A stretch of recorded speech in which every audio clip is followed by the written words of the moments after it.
All right, we have quorum, so we're going to get started. Want to be respectful of the book of business and get everybody out of here in the right amount of time. Todos nos vayamos a tiempo. All right, with that, good morning. The March 14th Board of Directors meeting is now called to order. First, I would like to ask our interpreters to explain how to access interpretation. Please go ahead.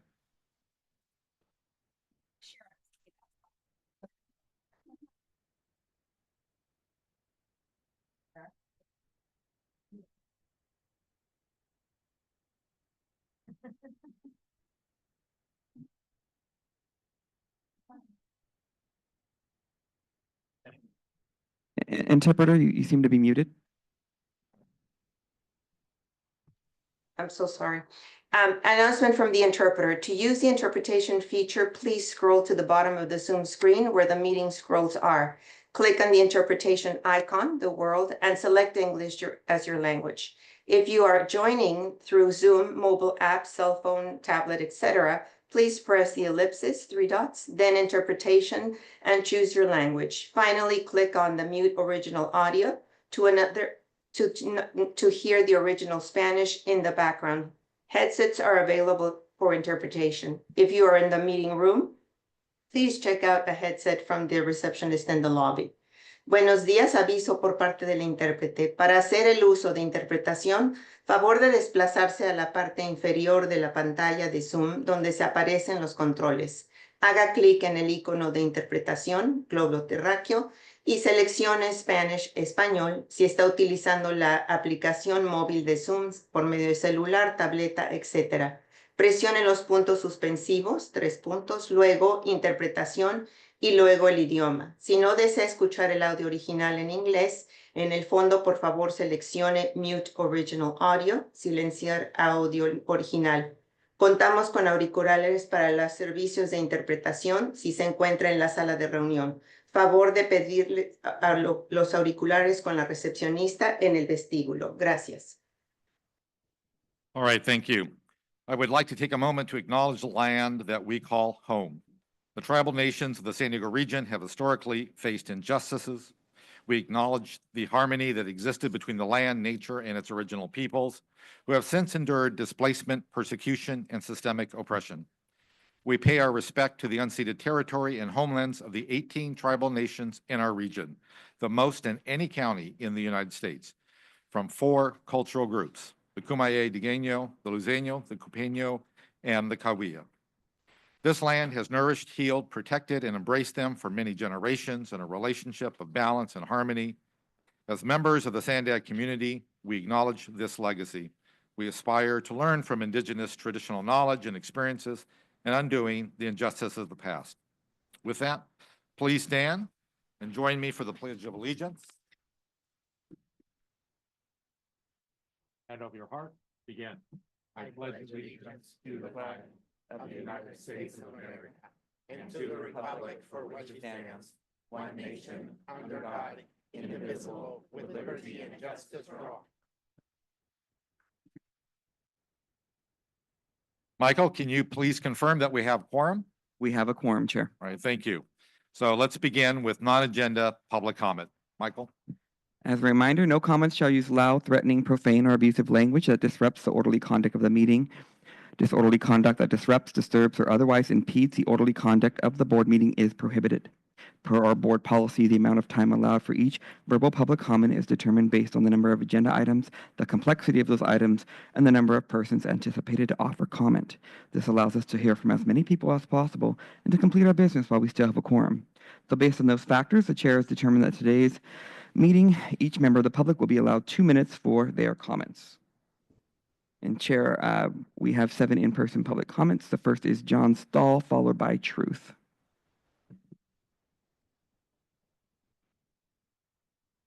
Good morning, everyone. I'm here again today to respectfully ask, in a spirit of fairness and community, that any board member put forth a motion on the floor to include the Northern Yellow Line officially into the updated NOP. We felt that Mayor Ehlers was close to doing that at the 228 meeting and just needed a little nudge and a second.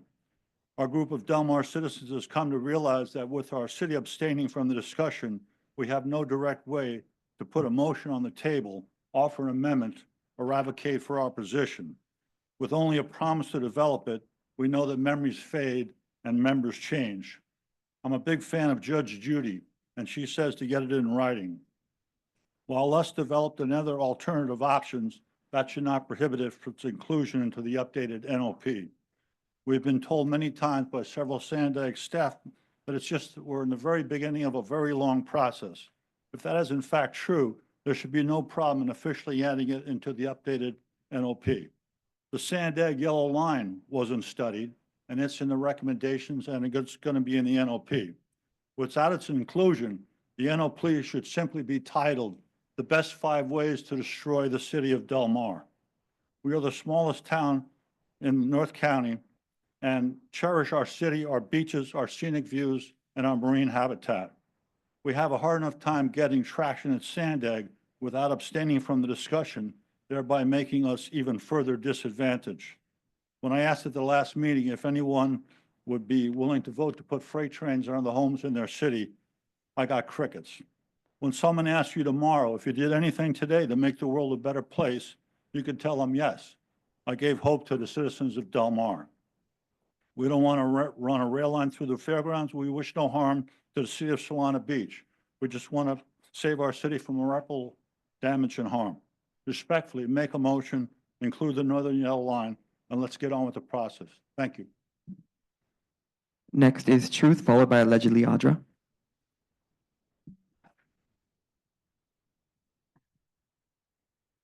According to certain media, this is actually Beth Weisberg of Del Mar here, aka Truth, your local political empath. Jewel, did I scare you away or did you get an upgrade? I'm not sure. Steve Padilla changed SB 10 and revoked the opportunity for a Tijuana River restoration and mitigation fund from the OME toll to leave everything toxic and allow Mexico to keep polluting our country more. That switcheroo smells of sewage. The OME toll is injurious to Imperial Beach and corrosive to Coronado. So I would like Imperial Beach, Coronado, and other cities to have a class action lawsuit against SANDAG for violating NEPA with the OME border crossing, which will knowingly cause environmental damage and injustices, as well as deprive IB and Coronado of economic opportunities and health security. And Allison, when discussing Lausanne tracks, you complained about coastal access. I would say ask Imperial Beach about limited coastal access. Easy solution to beach access from the useless coaster. It's called a shuttle. That's what's done for the trolley to the fairgrounds. And coastal access already exists via public transit. From Lemon Grove, you can currently go to Del Mar via 2 trolleys and a bus. It's so easy. Such misinformation is evidence of someone who clearly does not rely on public transit. They're just a rare weekend rider. Where you can't access via public transit is the backcountry. And speaking of that, I now believe Joel was absent on purpose, that it was a setup to justify the planning group having a vote. I allege 1, he's been working with Brian Jones on the bill to make it happen, and 2, it's because he wouldn't have to show up to work, isn't that right? If I'm right, it was unethical and I revoke my past support because I will not support anything based on lies. If it's not true, please feel free to share. And Esther, I wanted to explain why I've given you a bit of a hard time on occasion. I've seen plenty of Oceanside meetings and witnessed yours and Eric's occasional egregious behaviors. I haven't gotten to comment in person because, quite frankly, I'd rather have fun in IB any day of the week. And that's going to conclude my comments. Thank you. Thank you. Next is allegedly Audra, followed by Gambler.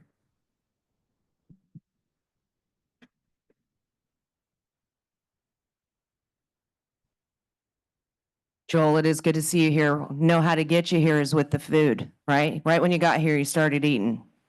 You know, are you going to share that with the rest of us? I mean, that would be nice, but it's okay. We'll just watch you eat and feel like we're filling our stomachs. I would like to say, I already said this at the other meeting, but I think it's important to address you all with it. What's happening in your local cities at the schools and the districts with the children and the sexualization and the, having boys being in girls' locker rooms, making these girls have to change in front of them, making them uncomfortable, all while claiming that they want to protect all students, they're putting other students in danger. And as I said before, there's trans parents that are talking about their children, being in these bathrooms or locker rooms and being flaccid 90% of the time. That's disturbing because that means 10% of the time they're not. And a little girl has to, potentially face an erection while trying to change and wonder why she can't be safe. And they're being told, and this is why I was bringing this up to Rebecca Jones's attention, because this was happening in her city last night.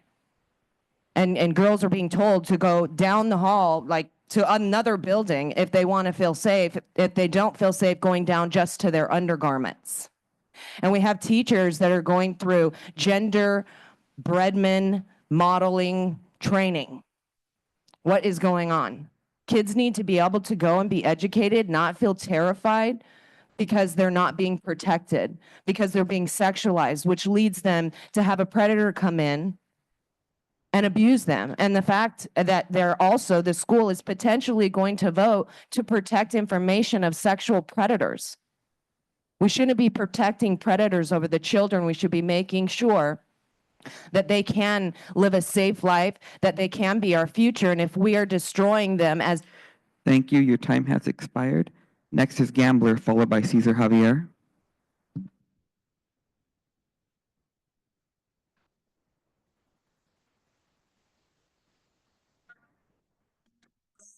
Overtook us, and he began to speak. He said, son, I've made a life. I've reading people's faces, knowing what the cards were by the way they held their eyes. So if you don't mind my saying, I can see you're out of aces. For a taste of your whiskey, I'll give you some.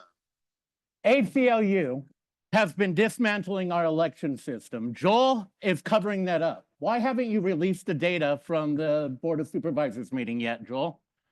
Have you guys been constantly blocking me every single step of the way to go in and take a look at registration forms? Matter of fact, I checked out a bunch of them. I hope I brought it with me. Yes, I did. And I want to go in and tell you how I'm going to find out each and every single one of you that have been committing voter fraud. Did you notice that on the registration forms that your groups, lobbyist groups, have been going out collecting so that you can push your stupid ass agendas? There is a number on the bottom of every single one of these. It could be tracked back to the political party, political groups that went ahead and collected these. Now, we could go ahead and compare these signatures with each other. We could go ahead and verify if a bunch of these signatures have been going to certain locations. Now, I understand that Amy is all of a sudden jumping on this when she's known about this for a couple of years now. So I'm tired of all the lies. I'm tired of all the bullshit. And what I'm going to do, you guys asked me to take care of this because none of you wanted to go ahead and address this concern. I'm going to go ahead and be pushing as hard as I can to do a full audit of every single registration card that came in, the political parties that they're going to, and how many of those groups each and every single one of you are tied to. Yeah, that's why I was talking about the homeless problem, that you decided to collect all of the people and then you're trying to pretend you didn't want it. Now, do any of you guys want to go ahead and... Thank you. Your time has expired. Next is Cesar Javier, followed by Perita Javier.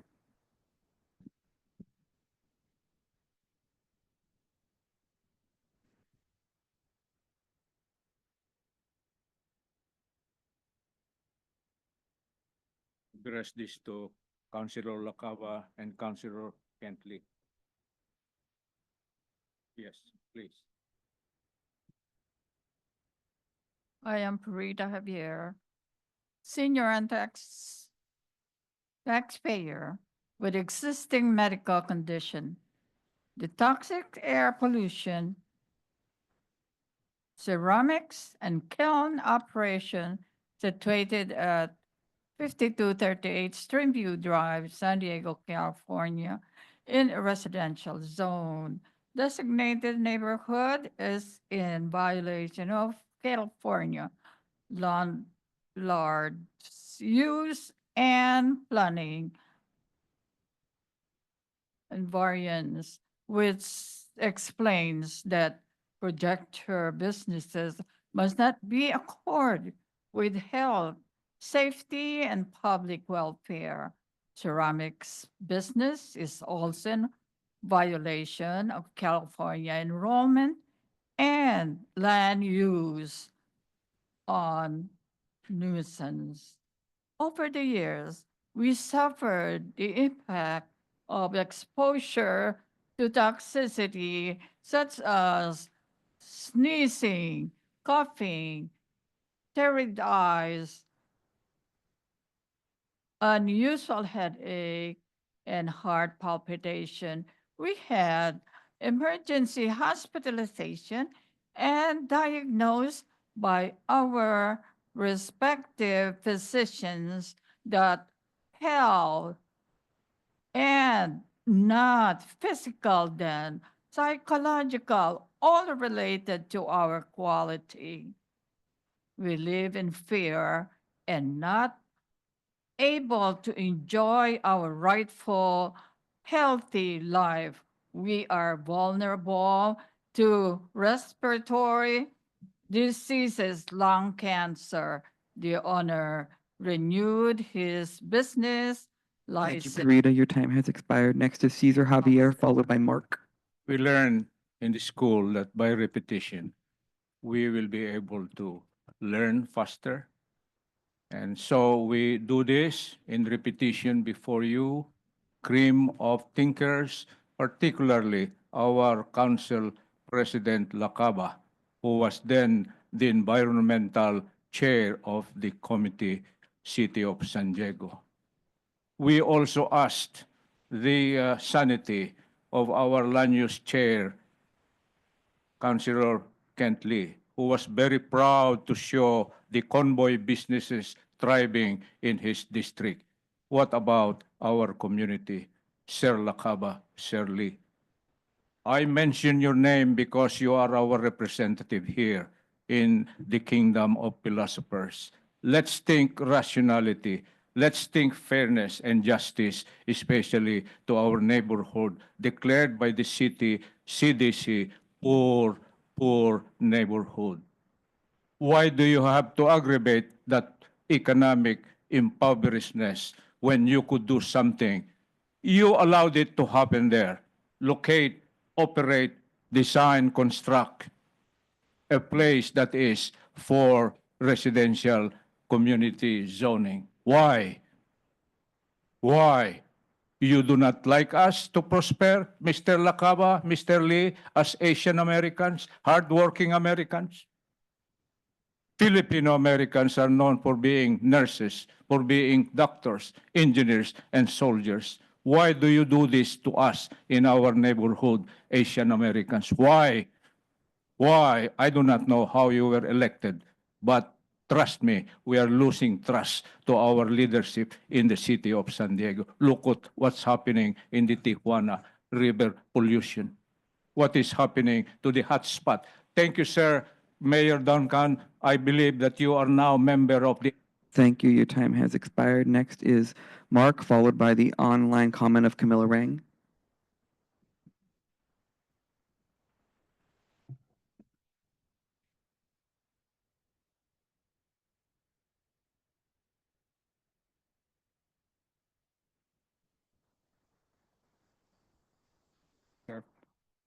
Mark, homelessness will increase until we get rid of the Federal Reserve, which is causing inflation, and turn monetary control back over to the Treasury Department without charging interest ever again, as it was before 1913. The wealth distribution must be corrected, as seen in this short video, YouTube video entitled Wealth Inequality in America. By the way, this board or no governmental agency ever addresses this. This is the government housing scam synopsized. One $750,000 low-income housing unit divided by $2,000 for a 10 by 10 foot room, 3D printed by Appy's Core, equals 350 3D printed rooms. That's right. For the cost of one low-income unit, you can 3D print 350 rooms. 10 rooms equals 1,000 square feet, which is the average square footage of one $750,000 affordable housing unit. 10 3D printed rooms cost $20,000, not $750,000. No developer has been determined yet for the Del Mar Fairgrounds project, so I will use an example from another San Diego low-income development project in the last year. See article entitled Affirmed Housing Completes San Diego Affordable Community. Shoreline was $62.6 million for 126 fully low-income units. That would buy 31,300 3D printed rooms from Appy's Core, and they don't need taxpayer subsidies for the rent.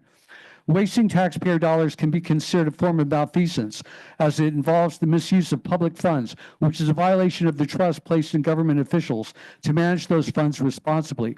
Only 1/10 of the people who apply for housing choice vouchers get them, and the waiting list is 15 years on average. While California under Gavin Newsom perpetrating this profitable business off the poor and homeless is or may not be under your jurisdiction, it is your sworn oath to point out this malfeasance to the public and oppose these programs. John, Terry, Rebecca, and all of you can join together to oppose this scam on the communities you serve. I'd be happy to. Thank you. Your time has expired. Next is Camilla Rang online, followed by Catherine Rhodes. Good morning, board members. This is Camilla Rang from Del Mar. I was at your last meeting and spoke in regards to the NOP for relocating the train off of Del Mar Bluff. I have a couple of reflections that I want to add. One is the most bizarre comment from NCTD CEO, who said that NCTD will continue running the train on the bluff despite them being gifted with a $5 billion tax-paid brand new double-track railroad. They will still use the bluff, which makes no sense whatsoever. The important thing that he missed is that SANDAG made a commitment to the Coastal Commission to remove the newly installed seawalls for stabilization phase 5 once the rail have been relocated, or at latest in 30 years, whichever comes first. I cannot see how anyone safely will be able to run a train on our narrow crumbling bluff once the seawalls are removed. This really should be fact-checked. The same is true for the no-build option, because those seawalls will go down in 30 years. So that's the longest you can run it on the bluff. Not to mention double tracking the bluff. The Coastal Commission told you it is not a viable option. Don't waste tax money on developing a blueprint for a non-viable option. Better use for those money and the engineer's hard effort is to remove double tracking the bluff from the NOP and instead adding a proper development of a northern yellow line somewhere on the north side of the San Diego Ito Lagoon. Use those money to have the engineers figure out the best way to get the train from the fairgrounds new platform over to I-5 north of the lagoon and put that line officially NOP so it gets proper attention. Mr. Orso said at the last meeting that the line could not legally be added to the NOP due to some SECA rule because it had not yet been explored as thoroughly as the other routes. I would like to see that rule. I also question it because Route A had not been developed to the same extent as B and C and was still added for a while. Also, the no-build option has not been explored at all. I see no mentioning of emergency repairs or maintenance costs in your report. There's nothing that stops you from officially adding a northern yellow route to the NOP to give the attention it deserves. Please put it in. Thank you. Next is Catherine Rhodes, followed by Marco Espinoza. Hello, this is Catherine Rhodes.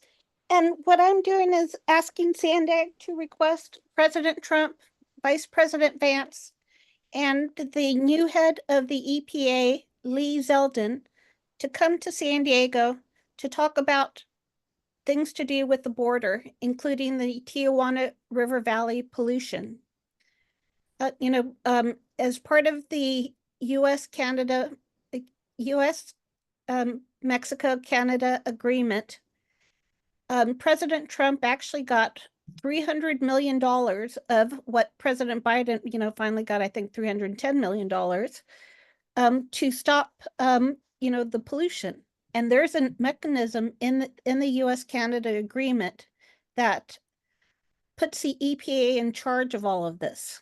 And so what I'm also requesting is SANDAG create a board seat or a advisory board seat for the EPA on SANDAG, so the EPA could come here and tell us what's going on, for example, with the wastewater treatment plant. What was the budget? How much money has been spent so far? So we could have this, on the record.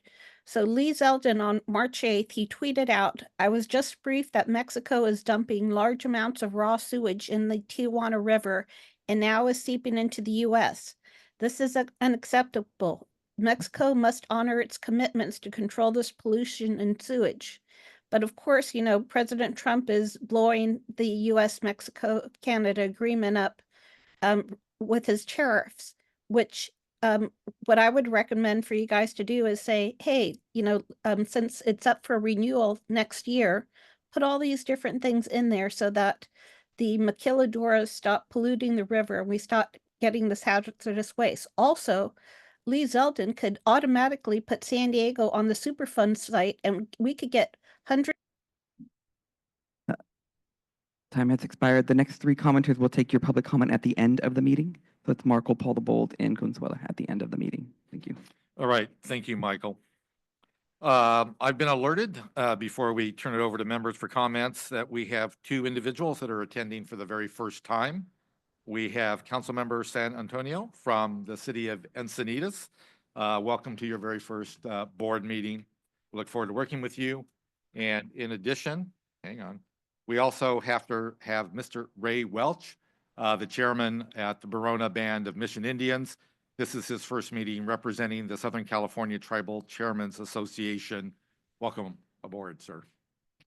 And with that, we will now turn it over to our members for any non-agenda comment. Do I have any? Not seeing any hands up. Okay, we'll move right along. We'll first turn it over to Mario for his update.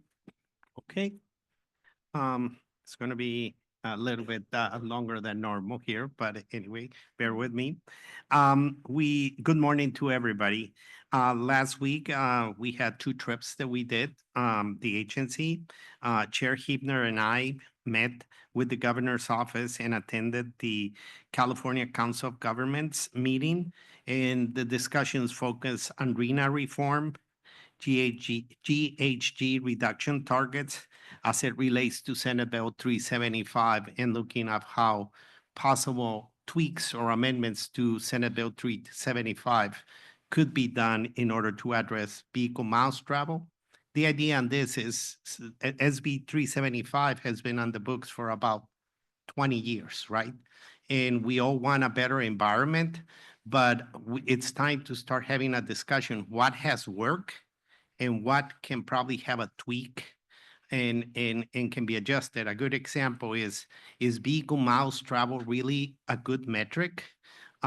Should regions get credit for electrification? Right now in our regional plan, we are not getting credit for those efforts, but yet we are doing a lot of work. So we are having those discussions and saying, hey, the goal is still the same, which is get a better environment, but are the metrics the right ones? Should we be working so much in our regional plans, or should we tweak some of those ideas? So like I've always said, this type of discussions are a journey, are not a one-day discussion. Also, we took a trip to Mexico City to discuss with the Mexican government an update on the Otay Mesa East. That went well, and even the state of Baja in a chamber forum mentioned yesterday, we went and brought up the idea that Mexico should be considering potentially setting up a trust fund with some of their revenues on their side to deal with environmental issues, including the Tijuana River issue. So again, this is a step moving forward, but it's also a journey that we could continue and having those discussions.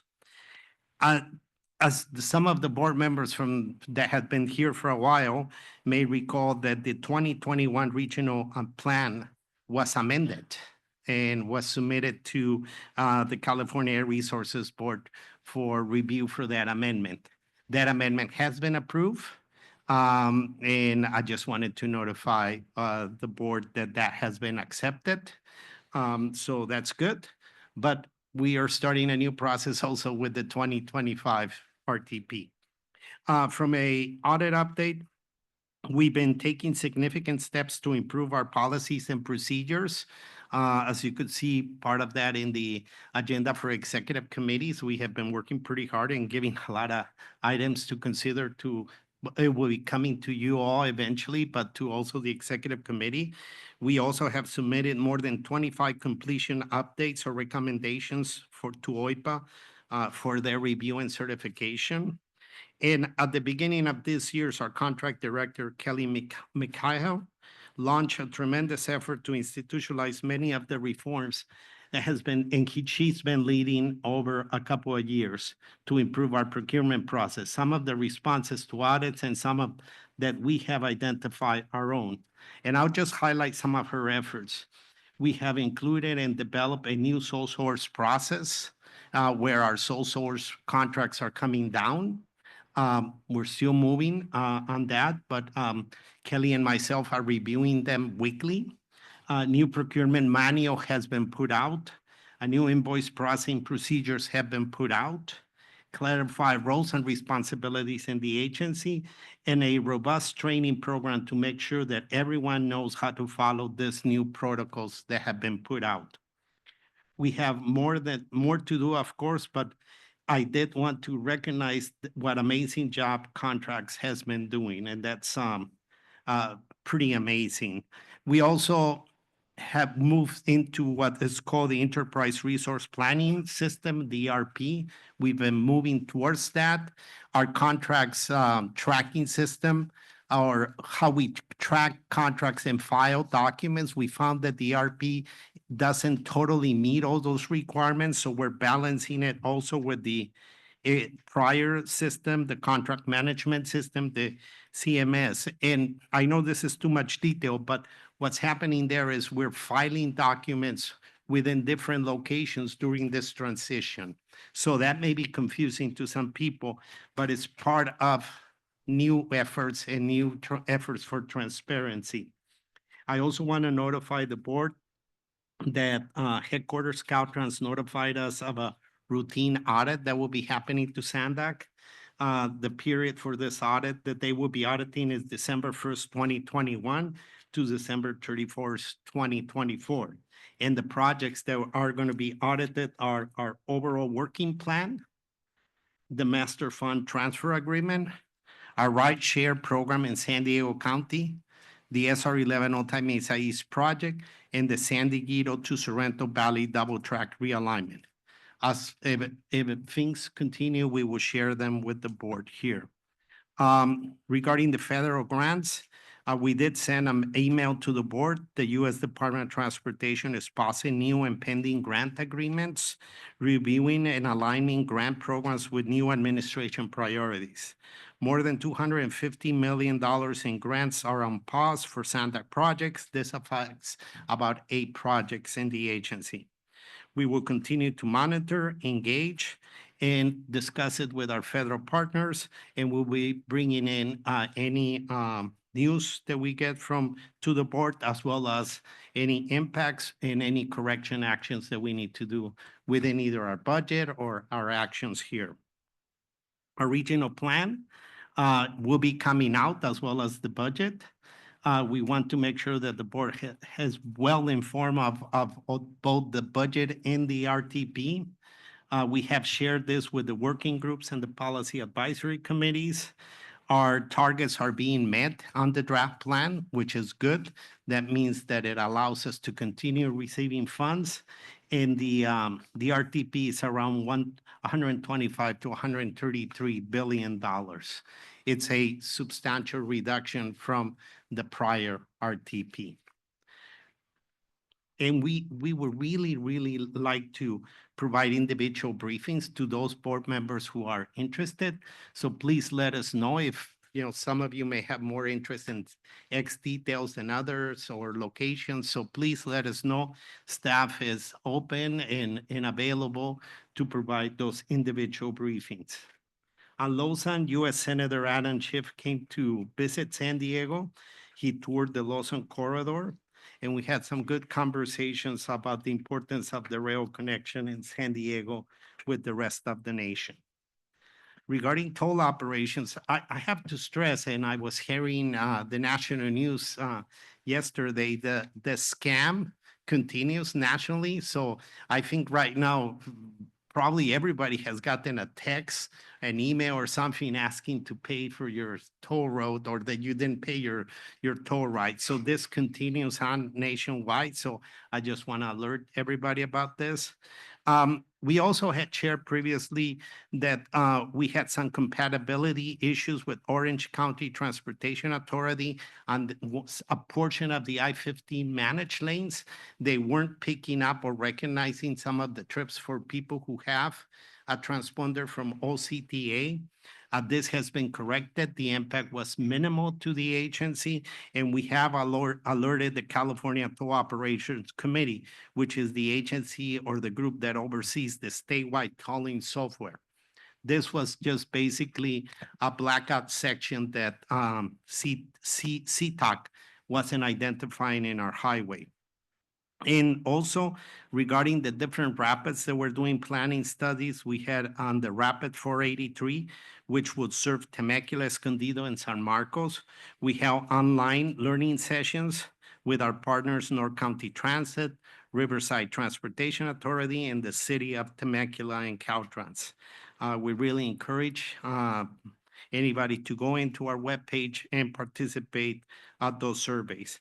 We continue with the absolute work windows on the Lawson Rail Line. We will have one on the next weekend to do some work on the Del Mar Bluffs. And to wrap up, two final items. Our office move is moving forward. Our target is to move all our employees by April to the new building.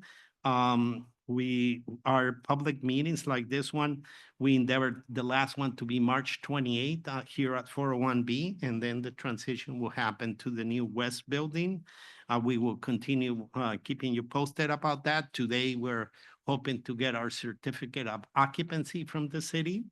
And also the SANDAG main offices and customer service will be closed on Monday, 31st for Cesar Chavez Day. And finally, Bike Anywhere Day. That's going to be happening May 15. If any of your cities wants to participate, having a pit stop, please let us know. And if you're interested in participating, also please let us know here with staff. That concludes my report. All right. Thank you, Mario. A lot going on. Councilmember Molina, did you have a question for the? Yes, I did. Thank you very much, Chair LaCava. Mario, I wanted to ask you about the pause from federal grants, the U.S. Department of Transportation pause on awards. You said it impacts 8 projects at SANDAG. Can you elaborate a little bit more on that? Yes. Normally, we get notices that we were awarded grants once we compete. And what used to be a normal procedure was to develop, once you're ready to allocate, basically put in the paperwork to receive the funding, is one of the requirements is a fund agreement with the agency that awarded you the funds. It could be FDA, it could be Federal Highway Administration, any of the sub-agencies under DOT.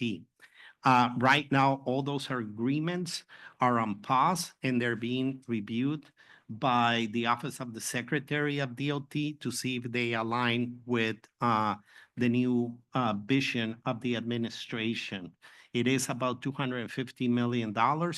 We started getting inquiries about one of the projects, Otay Mesa East, and they have been asking us, how ready you are, delivery times, and different aspects to figure out if the project is ready to move. But we still have several, among them the San Dieguito Bridge replacement, which is about $53 million. The leverage is an almost $300 million project. We have the Palomar grade separation for right-of-way. We have the Vesta Street project that connects Navy Base San Diego west side to dry side. That was under the program of reconnecting communities. But we're reconnecting the Navy community there. Any other, Susan, that I'm forgetting? My memory sometimes is not that good. Okay, you got most of them. So let me run through them. We've got the Palomar Street grade separation project. That's right away, $21 million. Eastbrook to Shell double track for construction, $27 million. Otay Mesa East for construction, $150 million. Harbor 2.0, right away, $11 million. San Dieguito double track construction, $54 million. Bridge 257.2 construction, that's on the Losan corridor for $8 million. And San Diego at-grade crossing elimination planning, that's $1 million. Sure. And I'll just add on, as we heard at Executive Committee, as SANDAG learns more about the federal grants and whether there's any risk, that there will be plenty of opportunities for the board to weigh in, whether it's at the retreat or at the board meeting, in terms of setting priorities on any individual project that might be affected. So there'll be lots more opportunities. And we'll go to Mayor Duncan. Thank you briefly, CEO. I just want to say thank you for raising the issue with Mexico about potentially having a trust fund or dedicated funds. For anybody who may not have caught that, what we're talking about is the half of the revenue from Otay Mesa East is Mexico funds, which is separate and apart from anything we may do on the U.S. side with our funds, and potentially having Mexico dedicate some of those funds in regard to the environmental issues surrounding the Tijuana sewage issue would be huge. And I'll just briefly highlight three current things that are going on. Right now, Mexico has a large construction project of a highway at the border. And during this construction project, many things have happened where transboundary water flows from Mexico into the United States, sewage flows, have increased periodically and large volume without explanation as pipes have been broken and other issues have happened that they have yet to be able to explain. If you're interested in that, you can follow it on the IBWC site, the International Boundary Water Commission site. The chair's been updating it. The commissioner, I should say, has been updating it regularly. Also, Mexico's repairing their international collector.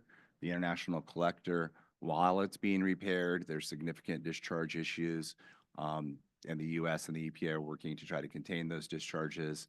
And then finally, I would just say one other project that could potentially be a source or in need of funds, obviously, is the Mexico sewage plant 6 miles south of the border at San Antonio de los Buenos. That plant was promised to be online by the government of Mexico and Baja back on October 1st, and is now promised to be online by this April 1st. And there's different information that's come out that that may not be online on time. I certainly hope that it is. I'm not rooting against it.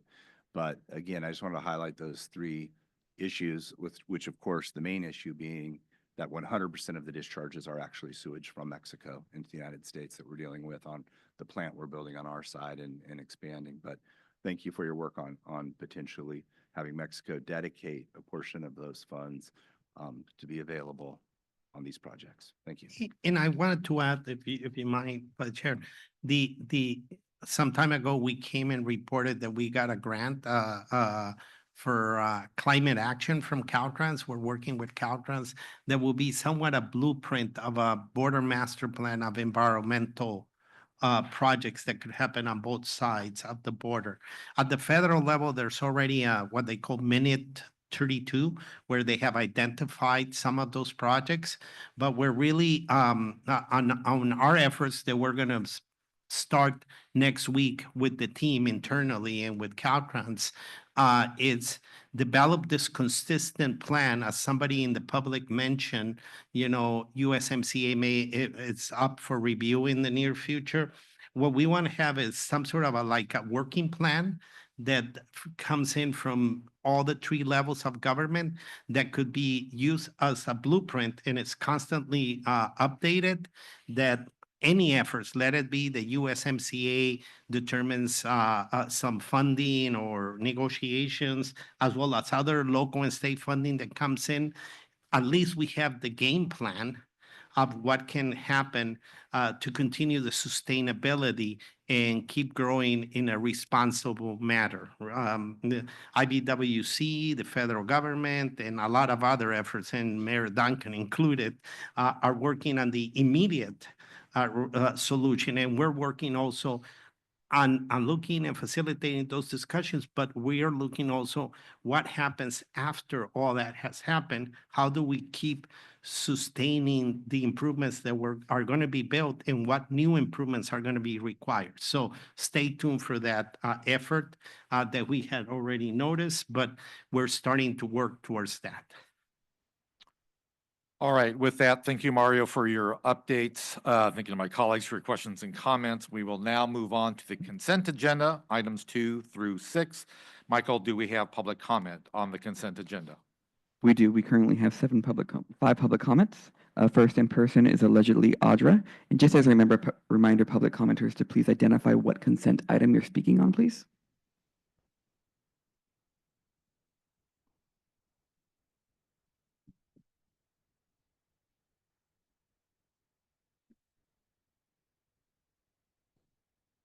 Number 4. Policy Advisory Committee actions. So everything that you guys are doing in here, I would consider these predatory practices. And the Board of Supervisors brought forward an item this week regarding that within an emergency. But I would say that that happens a lot of times with all of your climate action plan and your pursuit to reduce greenhouse gases and do the electrification of everything, which is going to severely impede everybody's ability to get anywhere, which is the point, because you got to control the movements. But when you're dealing with Mexico, you absolutely need to be doing something where it's like, we can't just be like allowing them to make a bunch of money while we have to spend a bunch of money to fix the problem that they have created. You know, it's like you guys are more concerned about doing business with them than really protecting the people. And so that's what I would consider a predatory practice, is that instead of really fixing it, we're like, let's give them some air purifiers. It's really going to help. And instead of holding the people responsible and saying, we're not going to do business with you until this is fixed, because I mean, as Duncan is saying, it's like their plant was supposed to be open in October. Now they're saying April. Are they going to say December? And then we just keep allowing the can to be pushed down the road, all while they're like set to get a bunch of money from the projects that we're putting into place. Like, I just don't understand how we can basically sacrifice people's lives for business. I mean, but that's what happens all the time in the county and with all the cities. So, I mean, it's not surprising, but it's very sad to see that nobody's willing to stand in the gap for the people and say, we're not going to do this until this happens. So I'm wondering who has the cojones to do that with Mexico, right? Like, why can't, I don't understand. And I mean, you guys have been saying the border's been like secure forever, so there's lies there too. It's like we're just allowing people to. Thank you. Your time has expired. Next is Truth, followed by Mark. Please identify what consent item you're speaking to.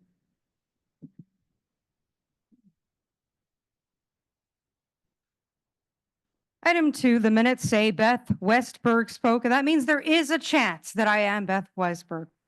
Why are there red lines about Mario's statement in the minutes? Note that the county was only not absent in order to, I think, play political games and spit out some burrito while I called for a censure. Item 3, happy 30th birthday to the coaster. You look so old, but nice pen that I got. Item 4, at the last Regional Planning Committee, I was incredibly disappointed in the performance of Carrie Downey as the chair. I found her behavior to be disrespectful to the unincorporated communities representative and their needs. And her initial shutdown of discussion brought back PTSD of bad stuff that has happened here in the past. Jay Dunn, Lisa, Mario, you guys, sorry, Lisa's not here, forget her. You guys need to get a handle on that so I don't have to consider calling for your removal, Carrie. Or you could change your behavior. It's up to you. Item 5, no to over $1.7 billion spent on HOV or express lanes to either toll or take away highway lanes to intentionally cause traffic. Of course, people like Carrie have stories about how SANDAG is just talking about tolls on every highway, yet even if there's just HOVs, who wants more traffic, especially if you got to get home to Coronado? That's already happened in the past. It's been really bad. $368 million wasted on bikeways almost nobody uses. The uptown bikeways make as much sense as the Pride Promenade. Who cares about fixing broken storm infrastructure, right? You got Pride. $400,000 wasted on analyzing the removal of the 125 toll rather than just removing it. $964,000 to implement the next operating system phase 1 to digitally control the roads, hence the fiber optic cables everywhere. The useless airport transit connection just needs to be abandoned. It's a waste of money. Item 6, pointing out the inequities and iniquities that exist within SANDAG projects. 1, only the rich cities can afford to heavily invest in these sand projects. 2, National City would love to have a sand issue. And 3, Imperial Beach would love to be able to whine about missing only a tiny bit of tourism because of sand erosion like all the other beach cities in the county. And there's a bunch of scams going on nationally. Thank you. Is that Your right, time Mario? has expired. Next is Mark. Please identify what item you're speaking to on consent, followed by Catherine Road online.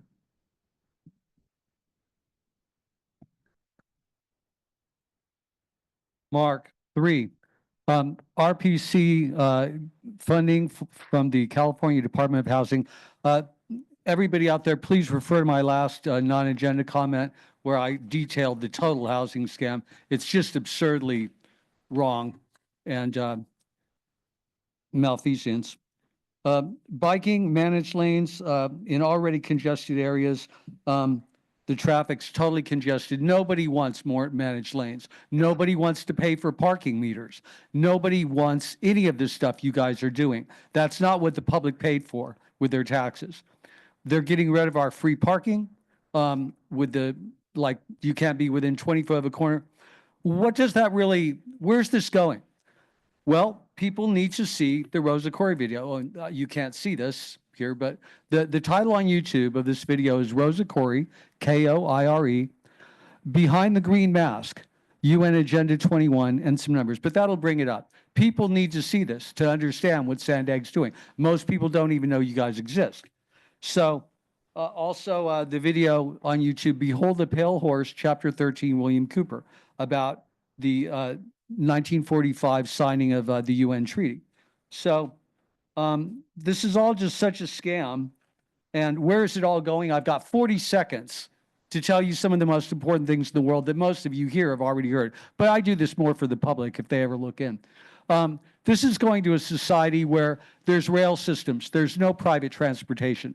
The UN already openly says they want this. They also don't, want people in 15-minute cities. Sure, the idea of efficiency sounds great, but when you realize you'll be in a 15-minute city, no one will have good guns. No one will have, Americans will have good rifles. So you can't defend your country, you can't defend your family, and you can't stop government from being totally tyrannical.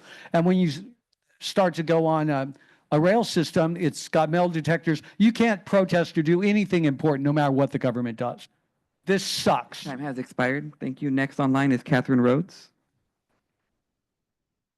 followed by Gambler. Hello, this is Catherine Rhodes. Item 6, public beach sand restoration. But first, I want to thank John Duncan of Coronado for your comments.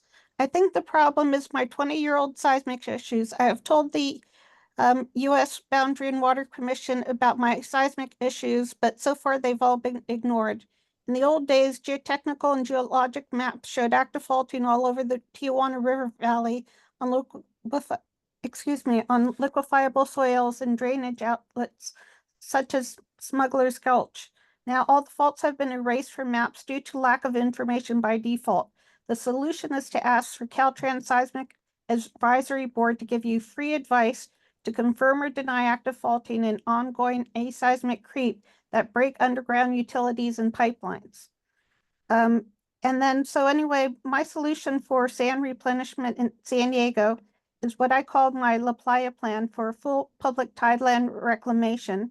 And then with all the spoils from the construction activity, you would actually put those on the beaches. And one thing I really like that SANDAG's looking into now is when you do the double tracking the low sand corridor over the Delmar Bluffs realignment, you're going to analyze the spoils, the sands, to put on the beaches as part of a beach replenishment project. And I think that should be part of your analysis too. And so if you could, put in there of how much spoils that you're going to have and how much, if it's at the good quarry sandstone, that would be wonderful, to put on the beaches there because it's naturally by there. What that would do for Del Mar and for the beaches. And so if you could. Thank you, Catherine. Your time has expired. Next is Gambler. Please identify what consent item you're speaking to, followed by Blair Beekman. Hey, Gambler here. I'm talking about all of them because I'll just point it out this real quick. You guys said you don't have to listen to the people. I provided you evidence of why you do not have to listen to the people. You don't have to listen to the people because you're not elected by the people. You're elected by the political groups that you sign up with. So let's go ahead and talk about trying to take out the carbon out of the air and actually make money in the process. and strengthen our infrastructure. Do you know how to do that? Very simply, and you don't have to remove cars. You could just build CCP carbon capturing devices. That would actually make you money, strengthen our infrastructure, and you don't have to worry about trying to take people out of cars. You don't have to shorten the sides of the roads. Feel free to look it up. Matter of fact, whenever the Board of Supervisors wants to release that data, there is something in there right there that basically points out that what you guys are doing for the Green New Deal is actually going against us. All our interests. It's serving your own personal goals. So if you're making money from the contractors, that's going to be discovered. If the groups that you guys signed on to in order to get you elected is going to be what is going to get you busted. Right now, Joel is facing 1 to 8 years in prison, a $250,000 fine. The registrar is facing 1 to 3 years in prison. Isn't that right, Joel? Isn't that why you guys all of a sudden decided to start removing shit off of the list? Aren't you going to go ahead and tell your fellow people that you helped you push your agendas? Aren't you going to go ahead and fill in the public with what is going on? Why all of a sudden Amy is pointing out registration form fraud? Why, to cover up the Republican Party? Screw them. Screw them. So I want to hear something. Are you going to listen to the people? Thank you. Your time has expired. Next is Blair Beekman, followed by Paul the Bold. Please identify what consent item you're speaking to. Hi, Blair Beekman. I wanted to speak to item 3. Okay. Go ahead. Okay, thank you. Yeah, Blair Beekman, item 3, about previous board meeting minutes from February. At that meeting, it was a big conversation about the future of the rail system through Del Mar. I gave my own creative ideas, and they are pretty out there. Hopeful. I failed to mention the importance. What I felt is the middle track system as how to vote for current, project ideas. That's the one that the yellow is the one that travels high up top and travels actually through some lagoon areas. It's with some calling that the best second option, but it actually does go through lagoon areas. The middle route doesn't go through that. So I'm for the middle route for the future. It was in a aqua green color. So just to know my opinion on that, and that good luck in working on it. I wanted to thank the new people who were here at the meeting today, including from Encinitas and I guess an Indian tribe council, that I hope they can be interested in ideas of tech accountability and how it invites all people of a community to the process. And I think that could be really interesting for the future in Indian tribe regions to talk about community participation in technology placement. Check it out. It's really interesting work. And thank you a lot for the information about Mexico. To have that information is so key for ourselves. Good luck with our next steps. Thank you, Blair. Your time has expired. Next is Paul the Bold, followed by Mark Rittenbaum. Please identify the consent item you're speaking to. Paul the Bold. Meeting minutes. Another list of names like the Oscars and who did what, not very informative. No telling who said what or even spoke on what item. Thank you, though, for the list of who voted for what and other details of what the board members did. Beach stuff. 5.5 million for beach restoration engineering specs and environmental documents sounds a bit much for something that will probably get washed away in 5 or 10 years.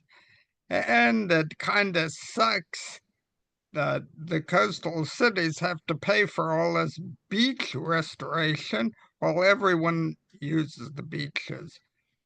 But thank you for paying for this for us. Quarterly progress and budget update. I am glad to note that there are no misleading or old charts from like 5 years ago, as with the budget document in the executive committee. Frankly, this looks like a good report. However, I am wondering why there are so many huge unused surpluses in the capital improvement budget. Only 31% overall. Does this represent an attempt to create a general reserve fund, which would be highly prudent, or simply money that could be used on other projects? 3, meetings and events.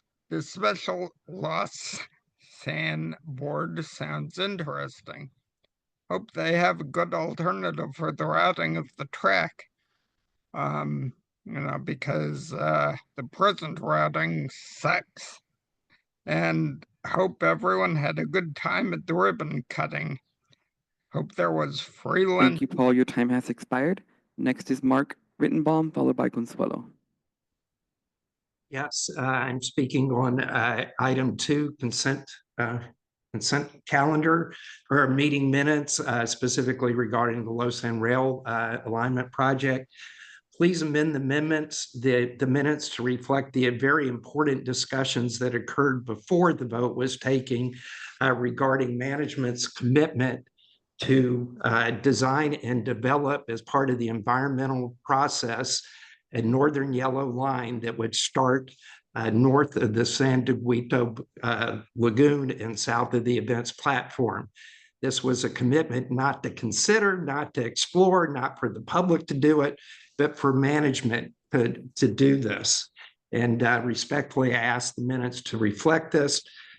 Honestly, the inserts that were offered are gratuitous and self-serving. They do nothing to build trust with the public, or might I think the board. This is the only line that minimizes impacts to communities, and I'd ask that management both take this seriously and that the board ask for regular updates on it. Thank you. I appreciate it respectfully. Thank you, Mark. Next and our last public comment is Consuelo.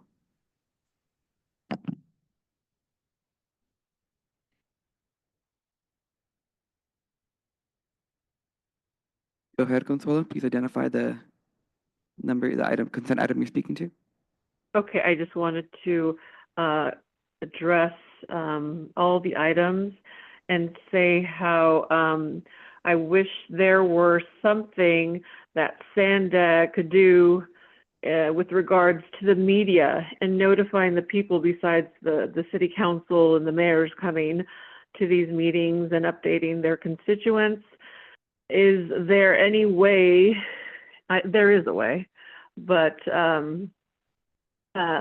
would SANDAG be willing to publicly announce on every local news media when these meetings take place and, you know, what they cover? Just to, I mean, if they're so interested in working for the people, they should also be interested in being truly transparent and notifying them, notifying the public as to when these meetings take place, how to get involved, and what's on topic. Okay, so that's all I have to say about this. Was I on topic? That's okay. That concludes our public comment on the consent item, Chair. All right. Thank you, Michael. We'll turn it over now to the board for comments, and we'll start with Mayor Gasterlin. Yes, I have a request regarding the item 6. The footprint and volume of the sand for each city was determined between SANDAG and city staff, and it was presented at the September 5th, 2024 SPWG meeting. And perhaps that presentation can be circulated to the board members. I think that would be helpful. I would like to know how much each cubic yard of sand will be. How much will it cost the cities? And I want to correct that SoCal Edison does not place the lagoon sand from San Dieguito Lagoon north of the lagoon. It places it south of the lagoon. I don't know if that makes any changes, similar to Imperial Beach, which also benefits from dredging. Okay, we'll go next to Mayor Duncan. Thank you, Chair. Just a couple of brief comments. One on item number 6. I did just want to point out, again, I'm not trying to pull item 6 off the consent calendar, but I wanted to thank the staff, and again, point out that this grant application and prior funding, it's from the California State Parks Division of Boating and Waterways Public Beach Restoration Program. Yes, the cities do have to pay matching funds of 15% and also pay other funds in the preparation of the projects, but I certainly think it's an appropriate program, not just for the 8 cities involved that are on the coast, but for a variety of reasons, the entire county and also tourism use these beaches. If there's a summer day, it's probably 90% of the people on the beaches are not from the city. They're from throughout the county, particularly with beaches like Imperial Beach closed for almost 3 straight years. I'm just very supportive of this, and I appreciate the work the staff has done on it. If I can move to number 2 for 1 minute. The approval of the minutes. Pull that up real quick, sorry. Thank you. I do feel that, let's see, which number is it? It's number 9 on the minutes from our last meeting. Thank you. I do feel some of the questions I received from the public via email and also I believe a comment today, I can see their concern because it was interesting at that meeting where we did limit it to the items that were set forth in the agenda that will be part of the NOP. But there was discussion and questions and specific answers that the other alternatives, as was added in the redlined language, that all viable alternatives will be considered. I think the concern of the word, all viable, does that mean certain things with the yellow line are not going to be reviewed, or is the I-5 option not going to, or is it going to be, because we say all viable, but are there ones that are not viable that are specifically being predetermined to be excluded? I don't know if you can comment on that, because I know you commented on that meeting, sir. Yeah. The board also approved some criterias, and that's going to help weigh out and weigh in some of the alternatives. And those criterias were, I can't remember all of them by memory, but, being diligent with existing infrastructure, try to minimize the impacts to existing, to dwelling units, be conscious of the environment, be prudent with the funding, among others, right? So the team now has those criteria approved by the board, and they are applying those criteria as they're evaluating. There's been a lot of comments about the northern line or the morph of a yellow line. If you recall, when the original NOP went out, there was an alternative A that went out, and there was a substantial amount of criticism across the board of the amount of analysis of that alternative versus other alternatives. So also we capture that on the comments and the concerns from the board. So what we have said, and in the report, it mentions it, that there was some very good ideas that the public came out of some other variations, let's call it, of that yellow line, and that we're going to be evaluating them. And we actually have already met with some of the public members, but the official window is, the idea is to put out the notice of preparation and then begin the public comment period and the scoping discussions, and there sit down with the public or any other entities, cities or whatever, and start sketching exactly what they're talking about. Also, our team is developing those different alternatives within the boundary of the criterias that the board approved on the last board meeting. So I don't know if that answers your question. No, it does answer it. It's strictly a couple of words you said there, and those were similar to what was said at the meeting. And I understand in the red line where it states with the board's guidance, and I recall that guidance. I just think the uncomfortable part is people potentially thinking that you know, the yellow line or something has been ruled out, or those other options. And that I just wanted to confirm here. No, it's the line that you saw, the team are gonna refine them a little bit and put out an NOP. Even those lines, there's gonna be more alternatives that are gonna be analyzed at different levels based on the criteria the board provided post NOP. I think that's that I need to be very clear on that. You know, the team is gonna come up with an array of lines, let's call them that, alternatives. But post NOP, that's when the dialogue begins, and where a lot of the thought process continues on, and they're on record. And we need to look at it. That's the legal process. Thank you for the clarifications. All right, thank you, Mayor. We'll go next to Mayor Sanchez. Thank you, and I'd like to make a couple of comments as to item number 5. The attachment 1. It's a nice snapshot of the projects, and I'm especially interested in the regional bikeway projects that are listed, and these are regional projects, and most of them are San Diego. I'm hoping that as we move forward, I know that the Coastal Rail Trail is a very critical project for the coast, and the City of Oceanside has been trying to build our segment, I think, for the last 15, 20 years. So I'm hoping that as we move forward, there's a little more opportunities for other cities in the county that will have an opportunity to win some of these grants.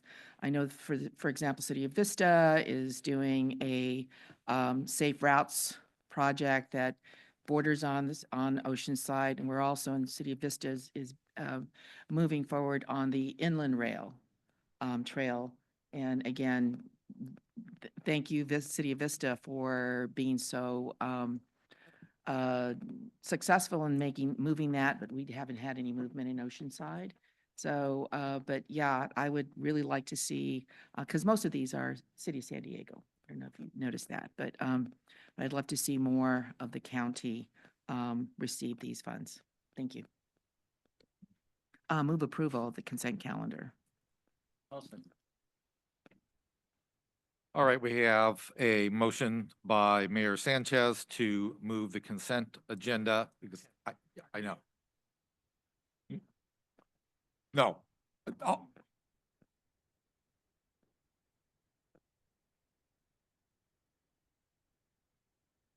Yeah. You were here. We can take that your motion would accept that one correction. And I didn't hear all the other comments. Whether Yes, there was my any apologies. corrections. We'll So, accept that. We didn't jump too far ahead. I did hear a second from Mayor Minto. But we'll go to Mayor Jones in case there's any other corrections we need to make. Thank you. I actually had a question about the yellow line as well. So we don't need to add it into the minutes. I don't know for confidence with the community whether it would be better to have that it is still included. Because I received several emails about that as well.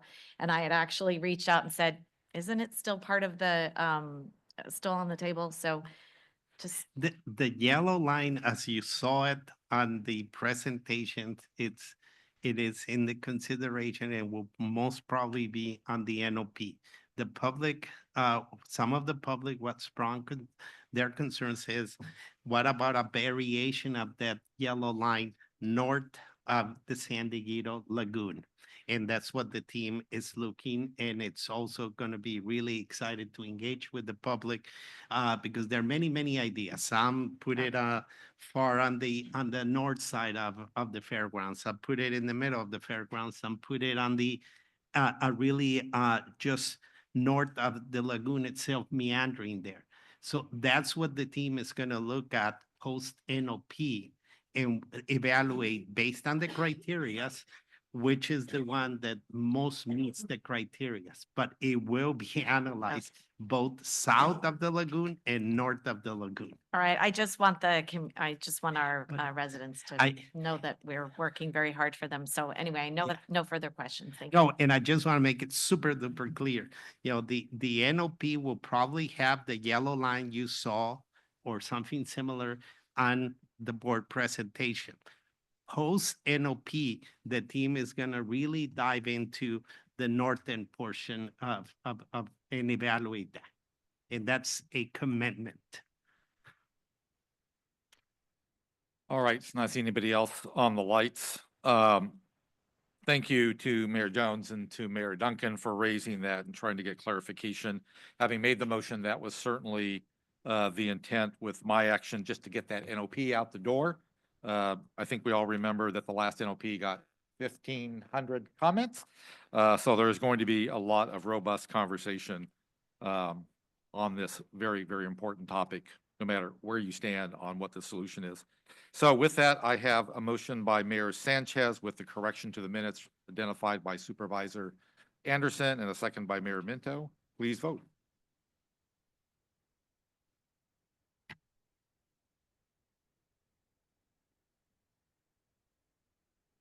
The motion passes unanimously. All right, thank you, Michael. Thank you for everyone. So with that, we will now move to item 7, which is the downtown stopover project. As the team is coming up, and really appreciate Sharon, you being here also. The team is going to provide an update on this project. This project has been moving through the years. And maybe when it was envisioned, it had multiple purposes. So I have to restate, I think on the last meeting I stated it. This project is a downtown stopover project. It's not a secondary action to being a headquarters for SANDAG, not at all. This is to be used as a staging or what it's called stopover. And the team is also, you're going to see that the team is really looking on different ways and creative ways to see how we can just get this moving with the existing right-of-ways that we have. And Sharon, I don't know if you want to add something else. Yeah, Sharon Cooney, I'm the CEO of the Metropolitan Transit System. Hate to age myself, but I've been around long enough to have known how Transnet was put together and what was in the expenditure plan. And this project was envisioned as a ancillary project for the bus rapid transits that SANDAG has created for the region. And so this project going forward is a necessity. And we think that in the short term, we could definitely use what is happening already on the ground with the acquisitions that have already been made by this board. And we are looking forward to finally pushing forward with some action on this. So with that, thank you, Sharon. Thank you, Mario. And Vice Chair LaCava and members of the board. My notes say good morning, but it's almost good afternoon. So good afternoon. My name is David Cortez. I'm your Director of Engineering and Construction here at SANDAG. And with me, I have Brett Boyd, the Planning Director, MTS, and Omar Atai, who is a Principal Engineer in charge of this project that we're about to present to you today. And we're gonna present to you the downtown stopover project, and mostly go over, we'll try to touch on everything, right? What exactly is a stopover, where it's gonna be located. Brad is gonna talk about the urgent need, the current need right now for a layover or stopover facility. And Omar's gonna give you a project update where we're on the project, some ideas on maybe how we can deliver something interim, temporary, as quickly as possible, and just a financial picture of the project. But so that's the idea. So what is a stopover? It's often called a layover facility. Its purpose is to provide an off-street area where bus operators can park their vehicle after they finish their bus route maybe take a break, do light maintenance on their vehicle, clean their vehicle, and basically sync up their timing for their next route. In 2011, this board recognized the need for a layover at in the downtown area, mostly based on the the Transnet funded rapid bus system that was coming online, and as well as the region's focus on public transportation. So here you see a map of the downtown area, and just to orient everybody, if you on the middle right, you see the Civic Center. That's a couple of blocks down west from this building. And on the bottom, you see Broadway, and this purple square indicates our new offices that we're gonna move into hopefully at the beginning of the next year. They're located Broadway, and I can't see from here. It's Union Street, correct? So a couple of things that I want to point out about this map is all the white on black numbers that you see. Those are bus stops and bus routes that come into downtown area. Right in the middle of your screen, a little bit up, you see red bus-looking figures. That's where buses lay over right now, on street parking. And in fact, on the day that I went out there and took some pictures, buses were laying over north of B Street on State Street all the way to Ash. So you can see there's a lot of buses that come in throughout the day to downtown area. That light blue letters and squares that you see that are hardly readable, those are current or future projects in the downtown area development. And in fact, I could see the building from the window right here. That's the one just that would be east or across the street from Union Street. Above that gray property. And in fact, that construction right now has closed Union Street between A Street and B Street. So that street is currently closed to traffic. So you can see that curb space is it's a challenge, becoming a challenge for MTS. Let's see here. So in 2016, after staff did a site screening, this board approved that location, the pink square, as the downtown layover facility. You can see it's strategically placed where they're currently layover, and it's a good place to restage for your next route, as a lot of the routes end near this site. It is bounded by A and B Street and State and Union Street, as you see here. So a quick a high-level summary of how we got here is, the downtown stopover was originally part of the 2010 Regional Transportation Improvement Plan and adopted by this board in 2011 on the annual budget and the regional plan. In turn, staff proceeded to develop and study the site and provide a site screening report. In 2016, the board, like I said, approved the plan, and we got the CEQA, that's the state environmental clearance for that project. It's not listed here, but in 2018, we acquired 2 out of the 6 parcels in the block for $13 million using Transnet funds. In 2022, we obtained federal NEPA clearance because the intent was to use federal funds to advance the project. In 2023, we acquired an additional 2 parcels in the block for $17 million using mostly federal FTA funds. And so you heard Mario over the years, the concept for the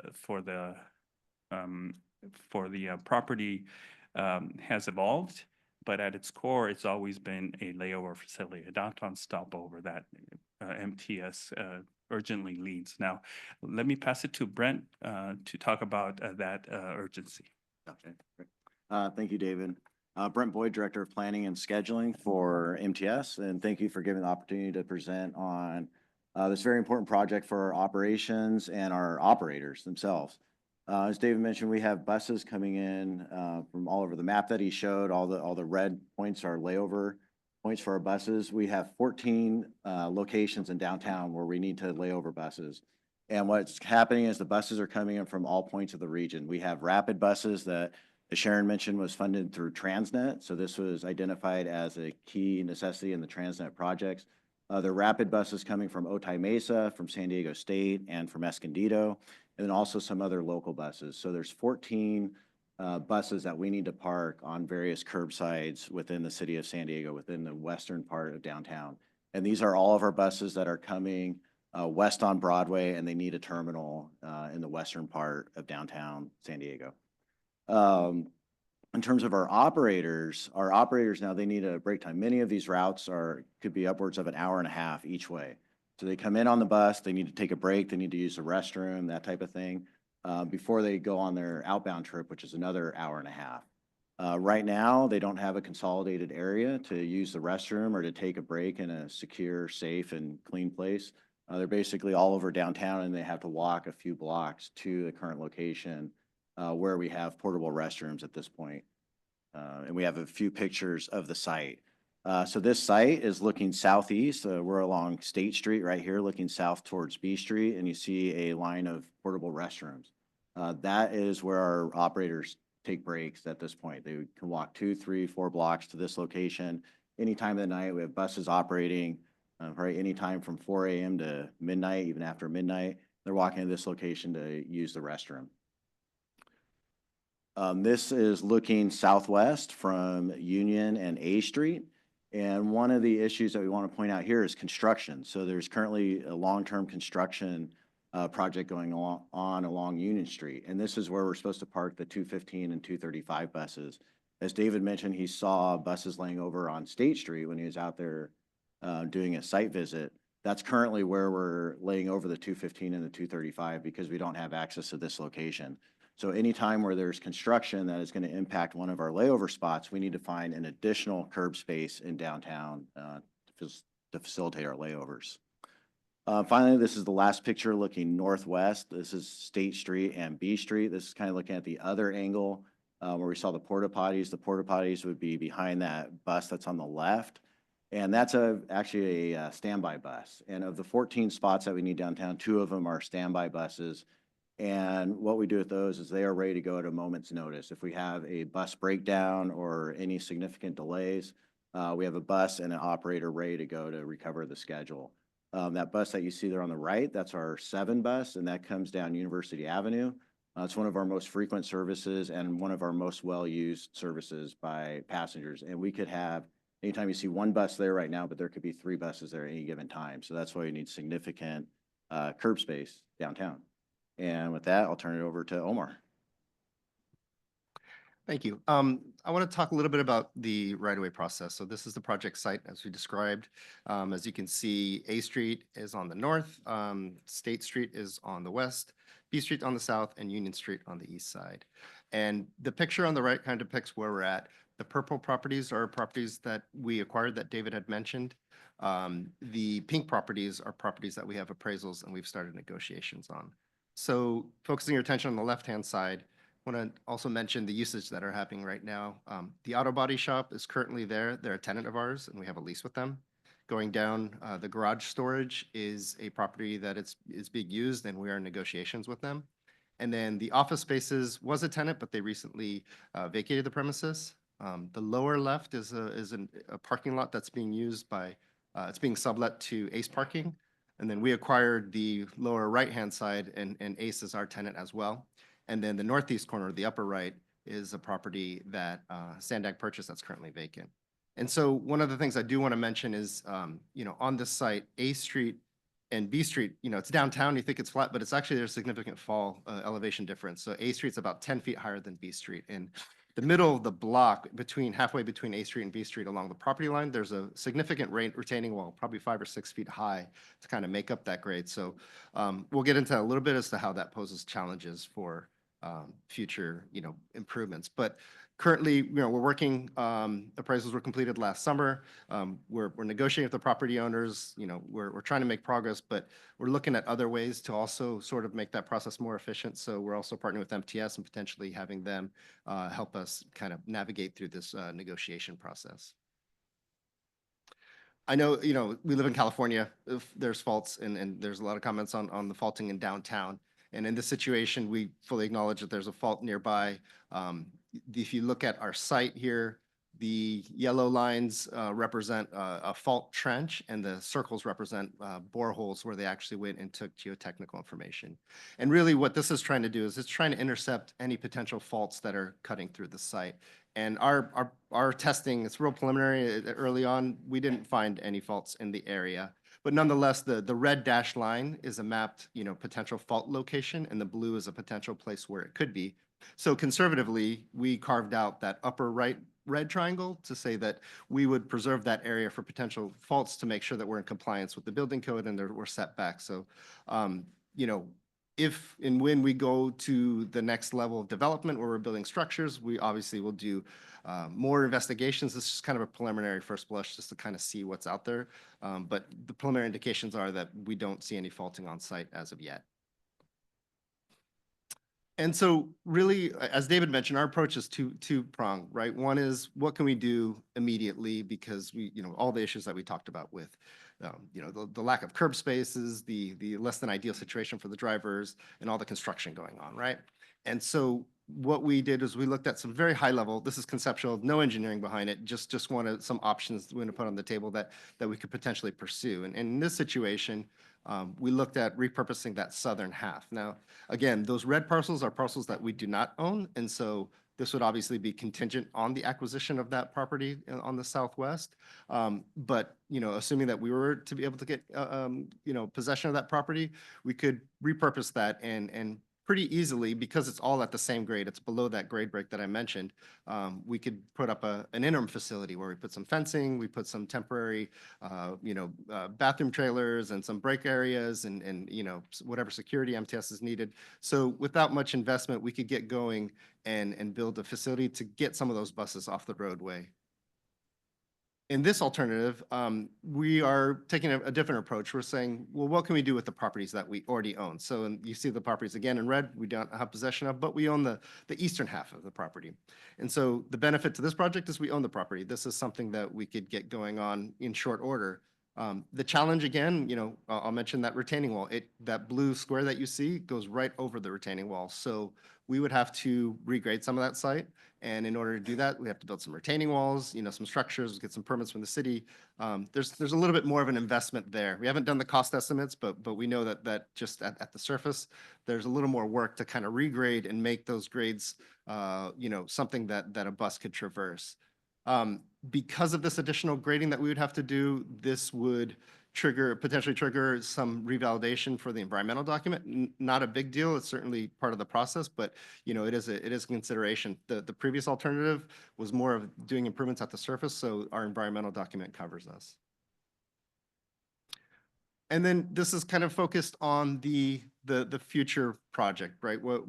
Assuming we were to get possession of the entire block, you know, what could we potentially do on site? So our planning department is performing under a separate project, a feasibility study. And really the goal of this is to look at the existing conditions, MTS's operational needs, and then we could do a land value assessment, some market readiness, and then look at some financial feasibilities. What are some of the funding mechanisms out there that can help fund something of this sort? And ultimately, what we're trying to do is plan for you know, the ultimate project out there and come up with a couple different design scenarios and a couple different development scenarios, because we've heard different opinions on what should be done out there, but you know, certainly the community wants to see, you know, a little more development there to kind of match the surrounding uses. So something that's mixed use or something that's just an MTS facility, we can look at all those in this study. So this will kind of cue up how we want to proceed forward with this property.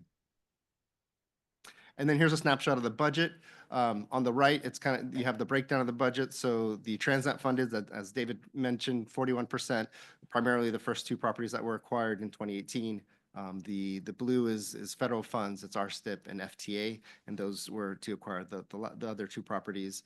The properties that we're under negotiation with, we currently have funding to cover the appraised amounts plus any relocation or ancillary costs. And our project budget basically outlines some additional funds in the future years that are currently in contingency but could be repurposed for design and construction.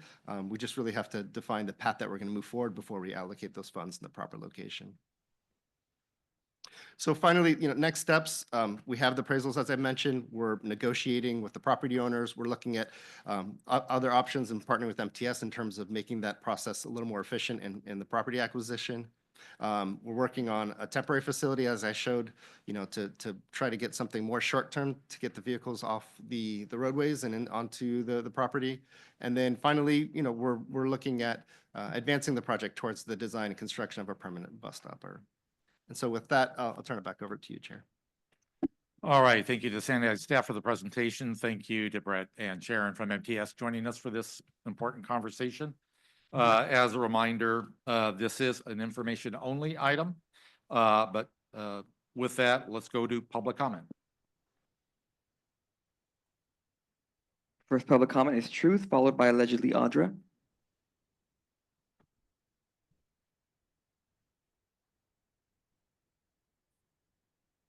Sharon's been around long enough to prevent MTS from having been driven into the financial ground. Thanks for the transparency on the fault line and for the slide that asks, why do we need a bus stopover in downtown? Can we get that for every project presented? And I really enjoyed the photos of the stopover site filled with homeless encampments. Thank you, San Diego. If this bus stopover is actually for the heavy, expensive, and inefficient junk electric buses, I'm against it. However, I'm not against regular natural gas buses with reasonable ridership numbers. It would be great to free up some overpriced San Diego parking spots, but is there any way to include a public parking structure within the project? It would be great to rid downtown of the MTS toilets, but is there any way to fund restrooms for the bus riders? It is also unacceptable that there are so few restrooms available along 4 different trolley lines. For equity's sake, make that an immediate priority. Have you ever tried to help a pregnant woman find a restroom on a trolley? I have, and I couldn't find one that was open and safe. I can see how the bus drivers are having issues with parking, but is there really going to be a need for a bus stopover if the federal government defunds public transit and they say the state has little to offer of the money they blew for the last few years? Because more than 700 buses is not going to happen. There's going to be tons of bus routes cut in the near future because MTS is run just like the state. Most of the buses that are stopping 1 block from this building are empty and they're 30-footers. It may be wiser to go with a temporary solution if possible. It's going to cost $669 million for the project with over $30 million spent so far for the parcels. How much is going to reimbursing tenants for relocation? Was that eminent domain and displacement, or do they willingly agree? That wasn't in there. For the last 2 parcels to blow more millions on, the local dollars portion, whose is that exactly? Is it San Diego or is it the city served by the specific bus routes? Basically, I'm asking the most important question is, what is the color of the money? I need to know which monopoly dollar you guys are playing with. Thank you. Next is allegedly Audra, followed by Mark.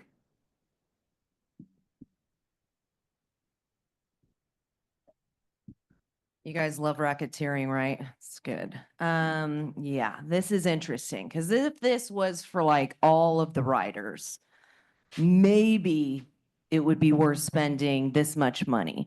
But just a quick search online for like a restroom trailer, they're like $47,900 for a 3-unit trailer that has metal doors. It's something that you could put out wherever along the road. I mean, the fact that you're getting rid of parking spots doesn't help when they need to go and park there. So, I mean, these things could actually be mitigated pretty easily.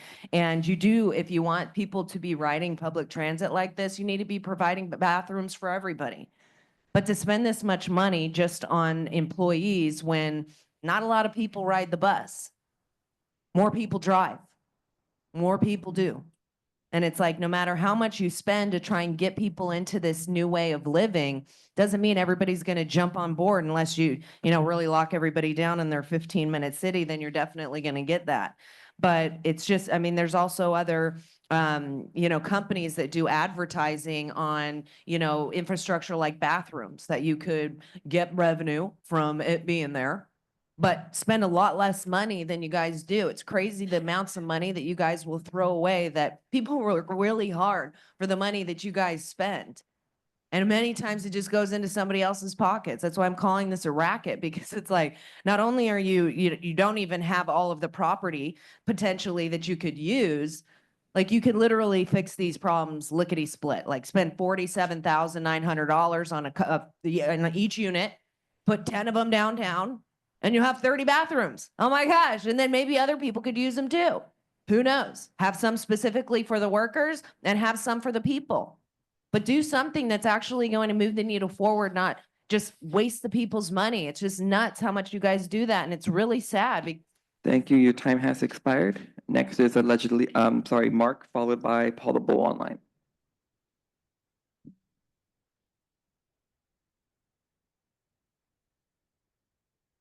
Mark, so obviously having a stopover for the bus drivers is a good idea. Not against that. This concerns me though. Second paragraph, it says, with the implementation of 2021 regional plan, the number of buses traveling through downtown San Diego could climb to more than 700 buses by 2035. That's because it's intended for the people to be impoverished so that you'll need to be on the bus. And again, if people see the YouTube video titled Zeitgeist Addendum, full free documentary, social pathology, Peter Joseph, from 6 minutes and 40 seconds to 24 minutes, you and your fourth grader will understand how your country is being bankrupted. And that's intentional, because we're what stands between the corporations of the world ruling the entire world and a free society. So also, you need to see the Rosa Koire video. Rosa Koire, Behind the Green Mask, UN Agenda 21. It's got some numbers after that. Koire is Koire, to understand what's going on here. So, yeah, the buses, and I'm sure they want a lot of them to be electric. And there's some titles here.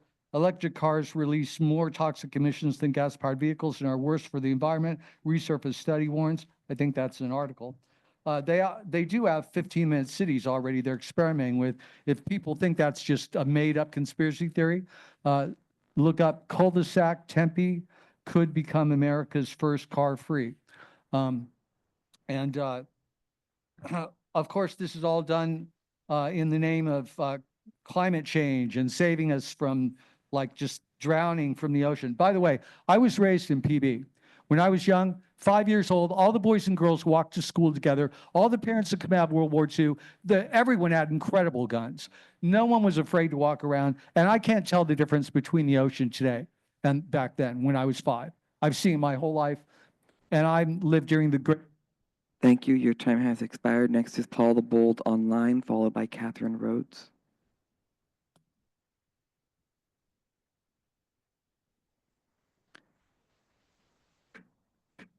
Go ahead, Paul.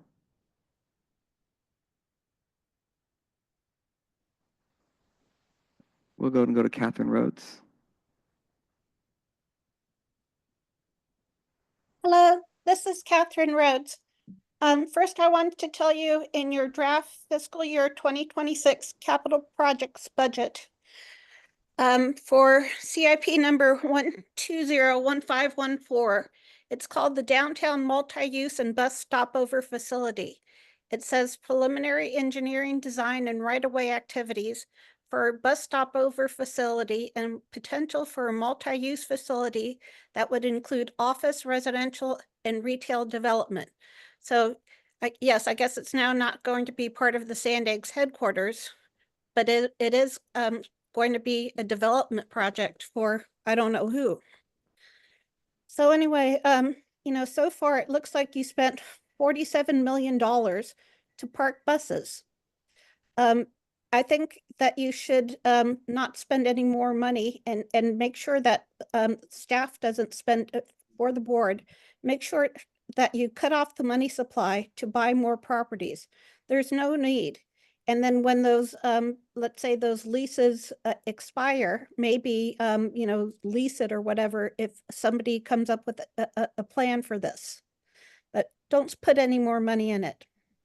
So anyway, NEPA was pre-approved on this project in 2002, as shown in your slide 3. I very much agree that the MTS bus stopover, it's very, very much needed. And in fact, it's so much needed that you should have already put buses on the area, let's say A and Union. You had that locked off by a chain link fence that all the homeless people are around, when you could have put the buses in there and actually had temporary facilities for the bus drivers all these years. But instead of doing anything, you pretended that you had to. Thank you. Your time has expired. Let's come back to Paul the Bold. Go ahead, Paul. Thank you. Paul the Bold.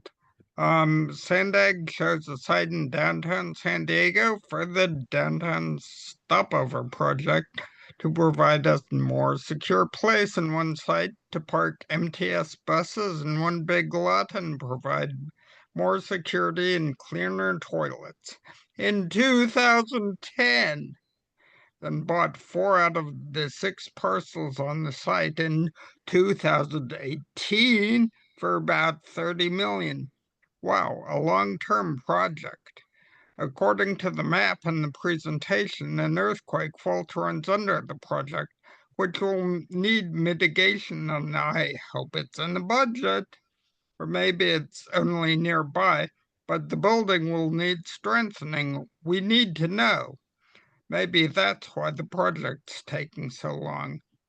Funding sources do not appear to be stable since it is 57% federal and 41% Transnet and only 2% MTS.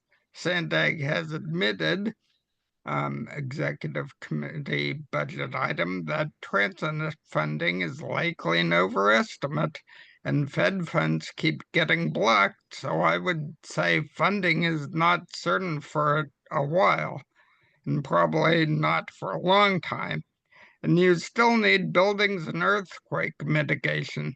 And having an earthquake fault run through the site, unconfirmed or not, it's going to cost you funding for this.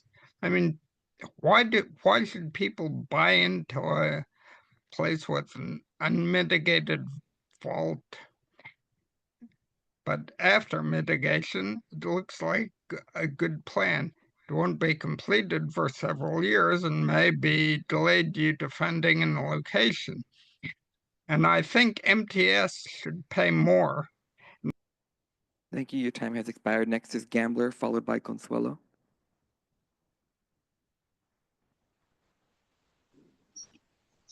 How are you guys doing? This is Gambler here. You want information? I'll tell you information.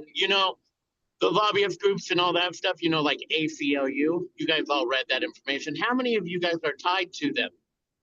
How many elected officials show loyalty to the ACLU and everything that they do?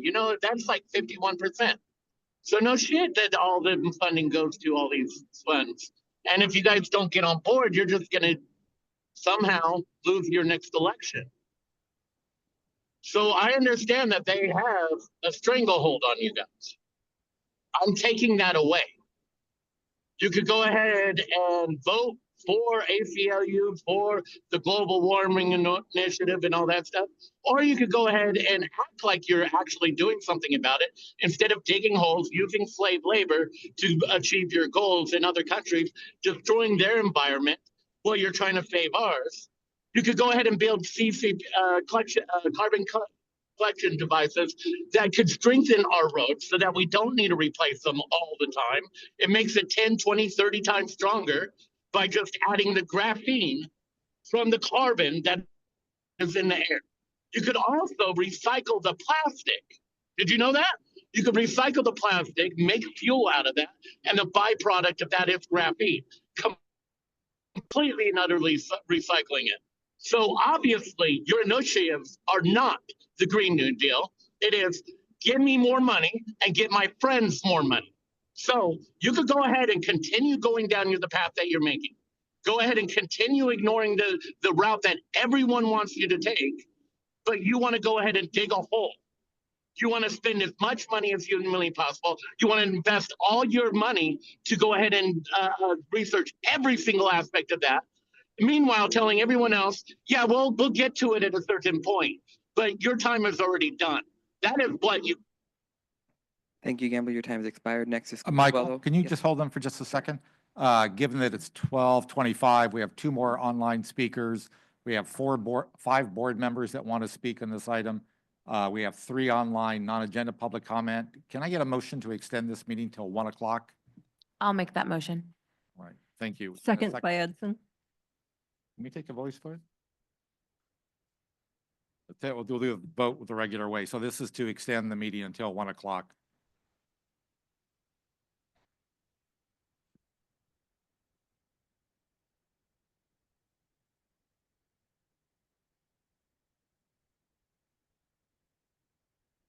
Can we help him out? That's super. That motion passes those. All members right, present. thank you for your patience so that we can wrap this up and give everybody a chance to talk. Thank you, Michael, and thank you, my apologies to the folks online, but let's continue with public comment on this item 7. Go ahead, Consuelo, followed by our last online public comment for this item, Marco Espinoza.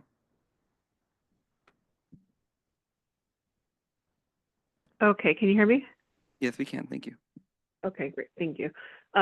So the bottom line with this item, once again, SANDAG is catering/investing into a demographic that doesn't have to pay things like property taxes, essentially a demographic that owns nothing, like Klaus Schwab likes, and who is mostly dependent on government or their families for their survival. SANDAG is preparing for the majority of people to have no choice but to take their junk transportation, penalizing the public for their choices other than what they are offering. So yeah, and my favorite lie on that presentation report was when someone said that there was actual public input and that SANDAG is supposedly addressing what the public wanted. Yeah, right. The masses are in no way informed enough to be able to give SANDAG any kind of input unless you've enticed them with tacos or gelato. So yeah, whatever. That's all I got. Thank you. Next is Marco Espinoza with our last public comment. Hello, good afternoon. First things first is the presentation, the photos of the portable restrooms. Sorry for the language, but for the conductors of the buses, oh, how piss poor. As much infrastructure, as much as downtown is built up, there's nothing more available for them to use the restroom. And then also, in terms of maintaining decorum in the meetings, I would just ask when, especially during the consent items, if someone's supposed to be speaking about the consent item, then clearly 30 seconds, 1 minute in, it's just wasting all of our time when they're not actually discussing the item. So I would ask that their mic be turned off and we move on with our time in our meeting, as the meeting has just been extended because people just take up useless time. And I will wait for my non-agenda items at the proper non-agenda comment period. Thank you. That concludes our public comment, Chair. All right, thank you, Michael. We'll now turn it over to board members. Again, this is an information-only item. We'll start with Councilmember Chavez. Thank you. And first of all, thank you to Sharon Cooney and to all the team. We started since 2010, over a decade. This is not new information, right? And I remember being in Council District 3 when Stephen Whitburn was a board member and I was just a staffer, and listening to all these issues and also listening to our drivers. This is about empathy and humanity, right? During COVID, they had no place to go. I mean, we had the porta potties that were used by the unsheltered community as well. And we had restaurant owners that didn't want really to give access to our bus drivers because COVID, just common sense, right? So I want to thank staff, and I completely agree with the public. We do need more bathrooms at the trolley stations. I was that young girl that used the trolley. Sometimes when you gotta go, you gotta go. And you need to be safe, but also with public bathrooms, right? So we need to be thinking of that. It's crucial improvements that we need for our community and our drivers. And, our bus network is the backbone of public transportation, public transit coverage in our region. And with plans to expand rapid bus services under the Regional Transportation Plan, prioritizing driver well-being is not just a necessity, it's a moral imperative. As we've heard directly from drivers, the lack of adequate rest locations was a key issue during the 2023 work stoppage, which deeply impacted riders in our most vulnerable communities that need public transportation. This project is more than an infrastructure upgrade. It's a commitment to respecting the dignity of the people who keep our transit system moving. I wholeheartedly support this initiative and urge us to explore every effort to expand access to these vital facilities. Thank you again, Sharon, and thank you again to all the staff. All right, thank you. Next up is Mayor Minto. Interesting topic. I've been sitting around here a long time listening to this too. The only thing that I don't know how far down we are the road, but with all the money we spent, you think that maybe we could at some point see if there's some kind of rendering or conceptual drawing. What is this all going to look like for us? And if it's going to be multi-use, have we really identified the multi-use in it? And how the public can use it. Now, I'm going to go back to something that Mark talked about earlier about tiny houses and 3D printing. Well, it'd be pretty cheap, not necessarily in this location, but it made me think about other locations where you need really good facilities. You get some of these facilities that can be 3D built, because those are actually pretty cool. I don't know if anybody's ever saw one before, but I mean, they're a lot more secure. You can design them any way you want to make them clean and neat and all that good stuff. So that might be something that we think about being on the street besides just this rented toilet. Just a thought. Oh, and by the way, I like the way your slide kind of threw inadvertently San Diego under the bus, pun intended, where you said that the drivers need clean, safe, et cetera. Well, what that's really saying to me is San Diego's not keeping their toilets clean, safe, and et cetera. Just Thank you, Mayor. that out. With that, we'll go to Mayor Jones. Thank you so much, Chair. So back when I was only, I think, 3 years in as a council member is when I first heard about this. And I actually have no problem with bathrooms. We do need bathrooms and having a parking area. What I do have an issue with is the amount of money that we've spent on this, $36 million. Ridiculous, in my opinion. The other part that I have a problem with is that we haven't just taken care of our needs and then disposed of the rest of the property. I assume that it's worth a fair amount of money. I don't think that we should try to get into the business of being an economic developer. I don't think that's our job. Our job is to serve the residents, and we can't do that when we have money that's tied up for so long on a project like this, which is why I've been asking for so long on this, just to get an update, because I don't think anyone on this board knows.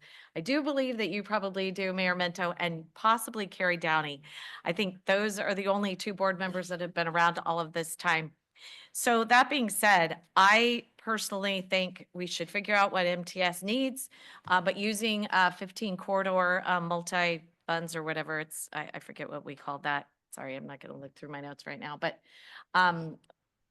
spending so much money and time and effort on something, we just need to give them what they need, and then we need to move on. And I personally would think that we should take a vote as an entire board as to are we going to use the taxpayer money to build an economic development project? Or are we going to use those monies, get them back and figure out how to provide more projects for our community? Because that's what they expect, because 41% of this, and I do have a question, the 41% that it shows of Transnet funds, is that current to date or 41% of the total project? I think it's current to date. I don't know if you guys have the info. Yeah, that's 41% of the entire project budget of to date. Okay, and so moving forward, so far, I guess I am gonna have to put on my glasses so I can go back to the number. So right now we have spent, I know it was 36 million so far on acquisition of land, but I believe that the total project is, okay, so it's almost $60 million that is federal funds, and then major corridor funds, Transnet funds, which is our taxpayer money, by the way, sales tax. And so I guess my question would be, of the money that's left, that's not even to build one darn thing on that project of the 60 million. That's just for land acquisition.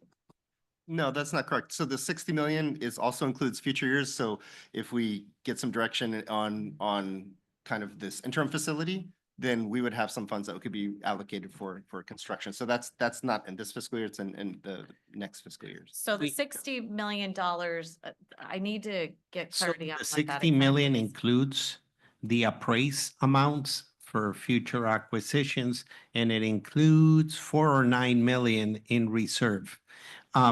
So the team is looking of what can we do with what we have. And it could be, and when we have those discussions about priorities and talking to Sharon and Brent and their team, it could be that maybe we don't need the full footprint anymore. Maybe we do, I don't know. But maybe that could help us repurpose within the existing budget, realize something that can be put out and put to function ASAP. And the feasibility study is looking also on all the other opportunities that could be coming there, but it's also looking on those ultimate needs that the project could have. So a lot of the things you're bringing up are kind of in the roadmap to be evaluated and to be analyzed. But I think both Sharon and myself feel strongly that we need to get this moving with what we have because the need exists there. And we understand that there's challenges with funding in the future. So we need to figure out how we achieve this within the existing budget that we have. Okay, so do we have any idea as far as the feasibility study, a timeline on that? If you said it, I'm sorry, I missed it. I don't have an exact date. Antoinette, you're working on that.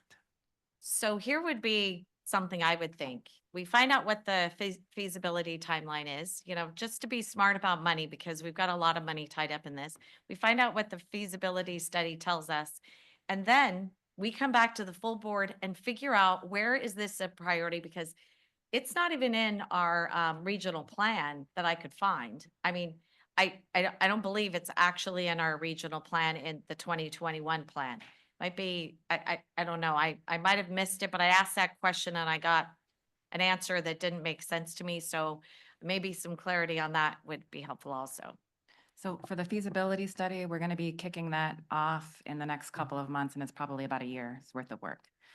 So we'll have that information to you in a year or so. And then for the 2021 regional plan, I believe it was captured generically under the Central Mobility Hub costs. It wasn't called out specifically, which is why you weren't able to find it. In the 2025 plan, we have it called out specifically. Which we've spent so much money on the Central Mobility Plan, and we don't even have an actual location for it, which, by the way, that's another thing we're going to have to deal with later. But moving on from that right now. So specifically on the 1 year study, we think it would be, can we put the brakes on, I know where it's not an action item today, maybe it needs to come back to the board. Can we put the brakes on spending any more money on acquisition? Because I personally am adamantly opposed to that until we know what the feasibility study tells I us. think we're And- in agreement with you, Okay. Mayor, that we are really relooking into the additional acquisitions. So the existing budget can be looked on what we can get done with what we have and get this operating, and get our partners what they need for now. And then go with that longer journey evaluation and have also this discussion in our priority projects discussions that will be coming in the near future with the board of all the projects at SANDAG. Okay, and then I would like to get a regular update on this. I mean, it's taken me, and nothing against you, Mario, but it's taken me, I don't know, I feel like I've been asking at least 1.5 years on this. I mean, it might even be longer than that to just get an update on it, because I know that most board members aren't actually aware of what's going on. We need to give them their stopover. We need to get the bathrooms done. But other than that, we've got a lot of land we're holding on to that's very valuable. And we might be able to maximize that money for something else that we need, that are real needs, that are projects we've already, promised to people. So anyway, I don't think I need to take up any more of our time, but I think you've got probably some good discussion. And if we could get maybe 6 months from now back to where we're at, have we gone out for the, are we actually currently working on the feasibility study, and just an update, I would sure appreciate it. Thank you. All right, thank you, Mayor. We'll go next to Councilmember Fisher. Thanks, Chair. I appreciate the conversation that we've had today. This is a relatively unknown project for most of us, I believe. I do have quite a few questions. So this project, what, in the ideal scope and range of things of a completed project, what would the facility look like compared to what the proposed temporary facility would look like? Sure. The temporary facility, we laid out two different options, right? One, Board Member Jones's point, we could use the property that we have. It's certainly constrained, and I don't think at a surface level we'll be able to handle the volumes of buses that are laying over right now, but we can work within that. And the team will circle back and dig into that more. So an interim facility would be something working within what we have now.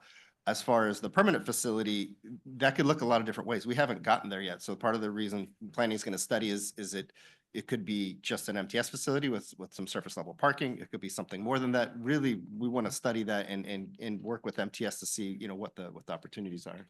Yeah, and to add on to that, it's what can we afford with the money we have, right? So what it's going to look like in the temporary condition, and we'll work with MTS and see what their needs are and what we can afford with the money we have. What I understand, but I mean, other than having a clean, safe restrooms and a place to rest, what else is needed in a facility? And obviously having space for the buses. Rent. So generally, just for a bus layover, we'd like a facility for the operators, as you mentioned, restrooms, nice break area, that type of thing. The underground the surface needs to be improved to be able to handle the weight of the buses. It's not great to operate buses on asphalt. And we need to have some basic infrastructure for the buses to stop. So there's not a whole lot that we'd need. We need some lighting there, obviously, probably the break room for operators, and just improve the surface street. For the effectiveness, it would be much more effective for us to have the south area. There'd be a much more capacity for the buses there, rather than the eastern part, just because of the way buses move. We'd want them to be able to move through the site quickly and efficiently. Yeah, and you need to have an ingress and egress that would be compatible with a lot of buses coming in at the exact same time. So we purchased $30 million worth of property without really having a great idea of what we do with it. I feel that, honestly, maybe I'm not the only one who feels like this. I feel like we've purchased $30 million worth of property and not have a really clear idea of what the use would be. A little disconcerting, but I understand how things go. Another thing, there was a feasibility study, so there were conceptual designs that were worked up in the early years of this project. okay, well, I wish that would have been included, but that's okay. In the report, it talks about, the buses needing and 10 years from now, going from 400 to 700. I'm going to go from my own experience and think that that's more based on funding versus actual need. Mr. Boyd, you're probably really aware of the 227 that runs through Imperial Beach and how dissatisfied the entire community has come together and had voiced their opinion, providing perceived need that really has not materialized. And again, I look at it because last year in the board, we talked about some of the things going forward in 2025. And one of the things that was mentioned was the fiscal cliff that MTS and NCTD would be facing because of possible funding shortages. And I just think that we have to be realistic that ridership, I mean, does anybody know what the amount of buses that were in operation 10 years ago was? Was it a lot less than the 300 that are now? Oh, I don't have the numbers in front of me. I would guess it's slightly less than what is now, just because of the implementation of the additional rapid services that have occurred. But generally, the local level service is about the same as what it was 10 years. Okay. But 'Cause we could get the numbers if you'd like. I just think with such a perceived significant increase, I'd like to see some validation other than we hope and think, and like to think that we're gonna have the funding. And that doesn't take away for the absolute need. And I agree with the other board members who have mentioned that the drivers should have a nice, safe place to rest and to have nice facilities. But I also agree with one of the public commenters that we should probably look at the same thing for those who actually ride it. I don't know all the statistics on ridership, but I imagine that between the trolley and the bus line, that a lot of those who would be inclined to use it probably don't, because they don't feel it's safe, they don't feel it's clean, and I think that should be extended there. I really feel that we should just extend fiscal conservancy into all that we do. But we don't want to have anybody left out, but we also have to live within the constraints that we have. And I think that we have, especially as this agency, have seen a larger thing, what we're facing the next few years due to some changes in Washington and some direction from the new administration. So I think that I agree. I'd like to see a kind of an update on really what's going on. Mari, you said there's some abilities to change what we're doing, but it was also mentioned that the other two parcels that we've already started negotiations for acquisition. So I'm just curious how that works, see where we're committed to. I don't think we're committed with any of the existing parcels that are still remaining to be acquired. There was an appraisal done. The budget based on the appraisal is sufficient, but how things go, if this would to go to like eminent domain or resolution of necessity and later eminent domain, this is going to be much more costly, most probable. I'm speaking based on experience, not information on the project. So this is where Mayor Jones's comment comes in a good point that, hey, let's put a pause, let's reevaluate. And that's why the team has those scenarios of what can we do with the existing facility, get it operating, look at the feasibility study, and have a real reality check-in on what can we achieve with what we have. Let it be footprint, let it be also the funding, and then do we really need additional right-of-way? And how would that be acquired? And what is the risk exposure to it? And what are the potential other uses that could be bring more benefit to the project? So it's an ongoing conversation. So again, just for record, so there's appraisals that have been done on the remaining two parcels, but are we not in negotiation with them? Do you guys want to bring up exactly where we are? So we've in negotiations with the property owner, yes. That is not to say that it's not going slow or well. It's a long process. And again, we're looking at all options, including MTS help to No, look, further in a advanced, nutshell, they yeah. didn't like the amount that was Yeah, offered. Exactly. I was So trying to be. if they don't like, they didn't like the offer. So if they don't like the offer, we need to reconsider because we may not have enough money. In reconsidering meanings, look at what we can achieve with what we have, right? So let's be, totally transparent. There was an appraisal. Our consultants approached the property owners. It's what I've been told. They didn't like the amount that was offered. So, okay. So we need to consider if we really want to keep pursuing that at a higher cost, or if we want to do a resolution of necessity. That's where MTS has offered to help us also. But it's basically having a reality check. And part of that reality check is bringing this information to the board, hearing all of you where you want to go, what's your ideas, and you and others have stated we are living a different reality than 2010 and when this project was kind of envisioned. And we really need to have a reality check on what we can accomplish right now. That we are going to evaluate if we can get to at least achieve what the immediate necessity is with what we have. And then if that immediate necessity is also meeting a longer term necessity, and then saying, well, do we really need to keep moving forward as it was originally envisioned 15 years ago? I appreciate it. Then there's the last question I have is, prior to any acquisitions, the board would have final approval on that? Yeah, okay, thank you. All right, one of the favorite jobs of a chair. We have 4 people who still want to speak. We have 3 online non-agenda public comment. We have 9 minutes, and under the board policy, we drop dead at 1 o'clock. Am I correct? Okay. So, Councilmember Shin. Thank you. Thanks for your report. Just a couple of quick questions. This is more like a guy who's had Class A for over 20 years. So these are just questions in regards to how the operations goes.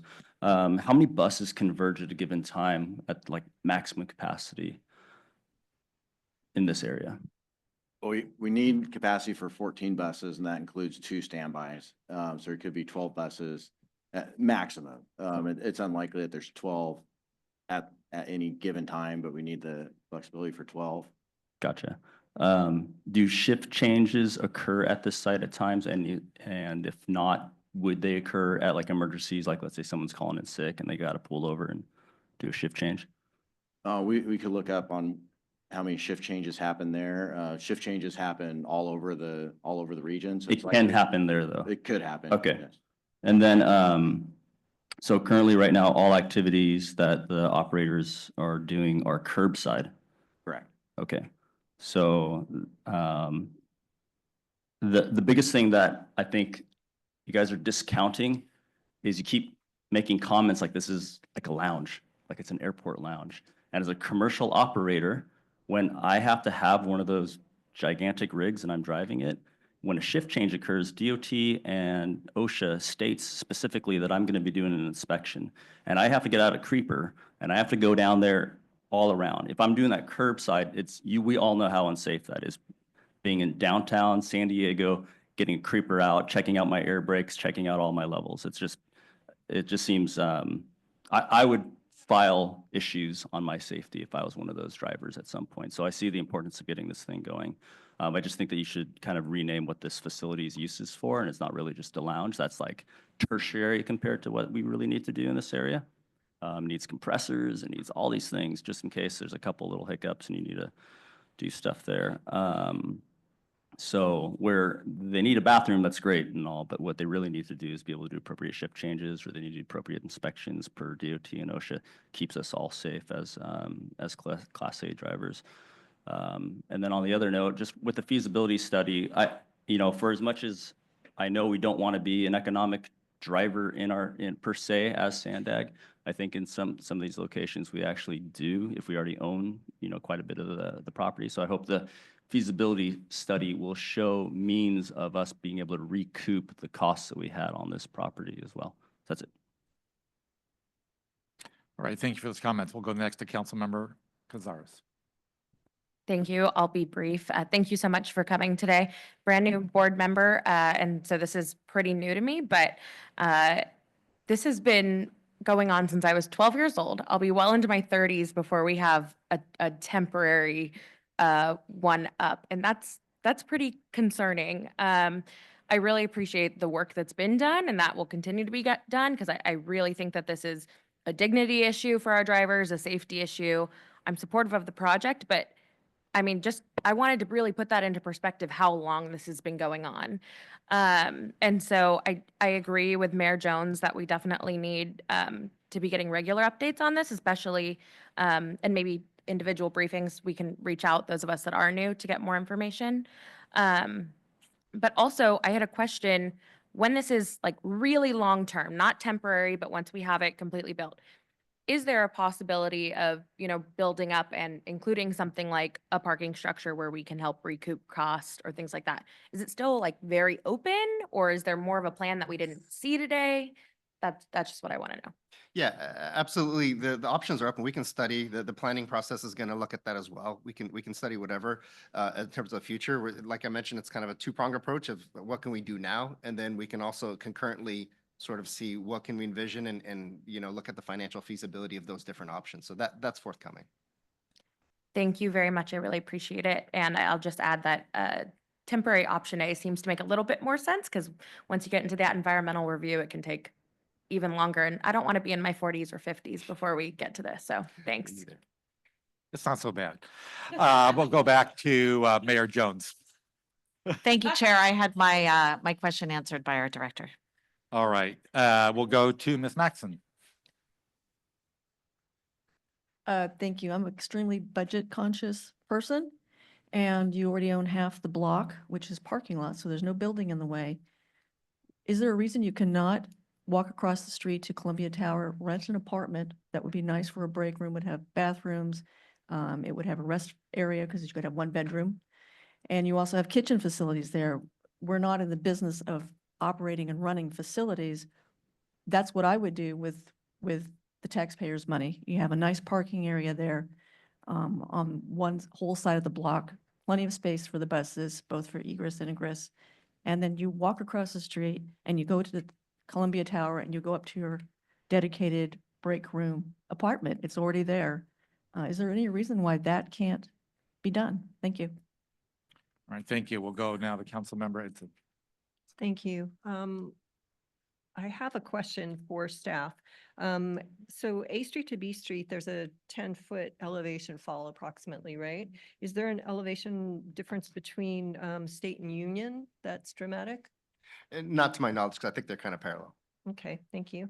I agree with the comments that were made by Board Member Chavez and also my fellow board member here, Cazares, and want to thank Board Member Shin for his enlightenment on Class 1 drivers and what their needs are.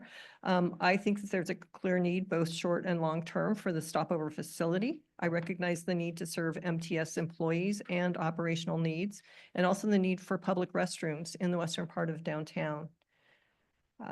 Both transit dependent and choice riders utilize the transit system and would also benefit from these improvements.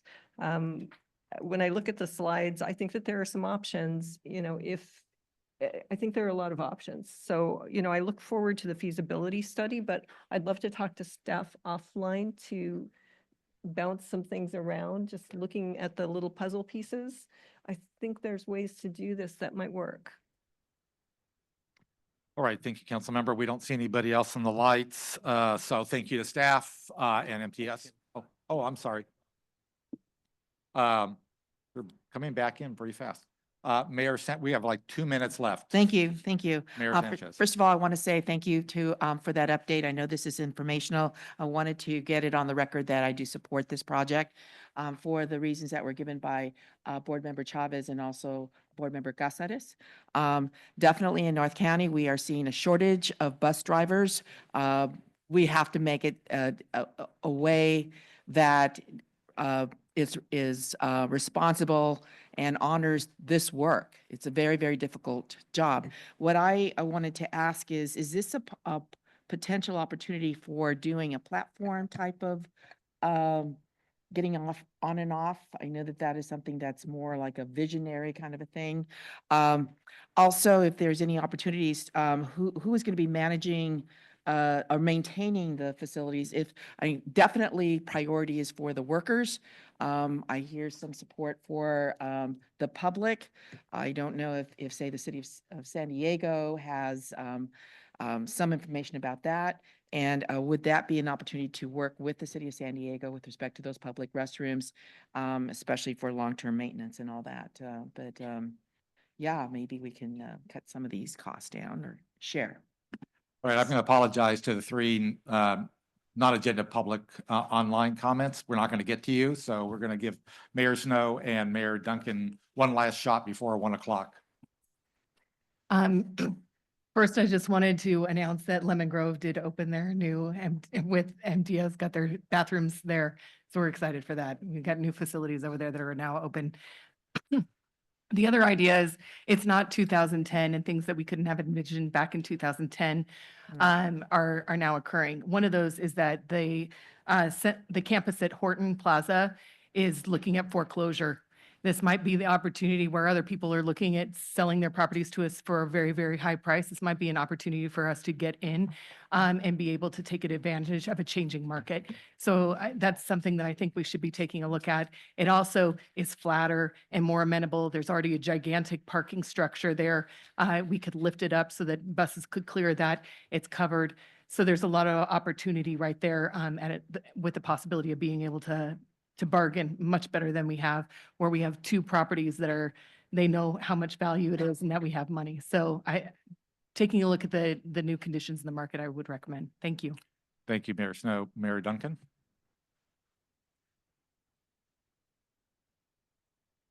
I'll be just 30 seconds. So the comment that I wanted to make is next time this comes to the board, I'm hoping we could have some analysis for the board of what would happen if we disposed of these properties, because some board members may recall in the past when we've disposed of properties that were purchased with with federal funds, certain things happen, and whether that happens with this, whether there's reimbursement or whatnot, I think we should have a full understanding of because it's not all money spent, right? There's equity in these properties, et cetera.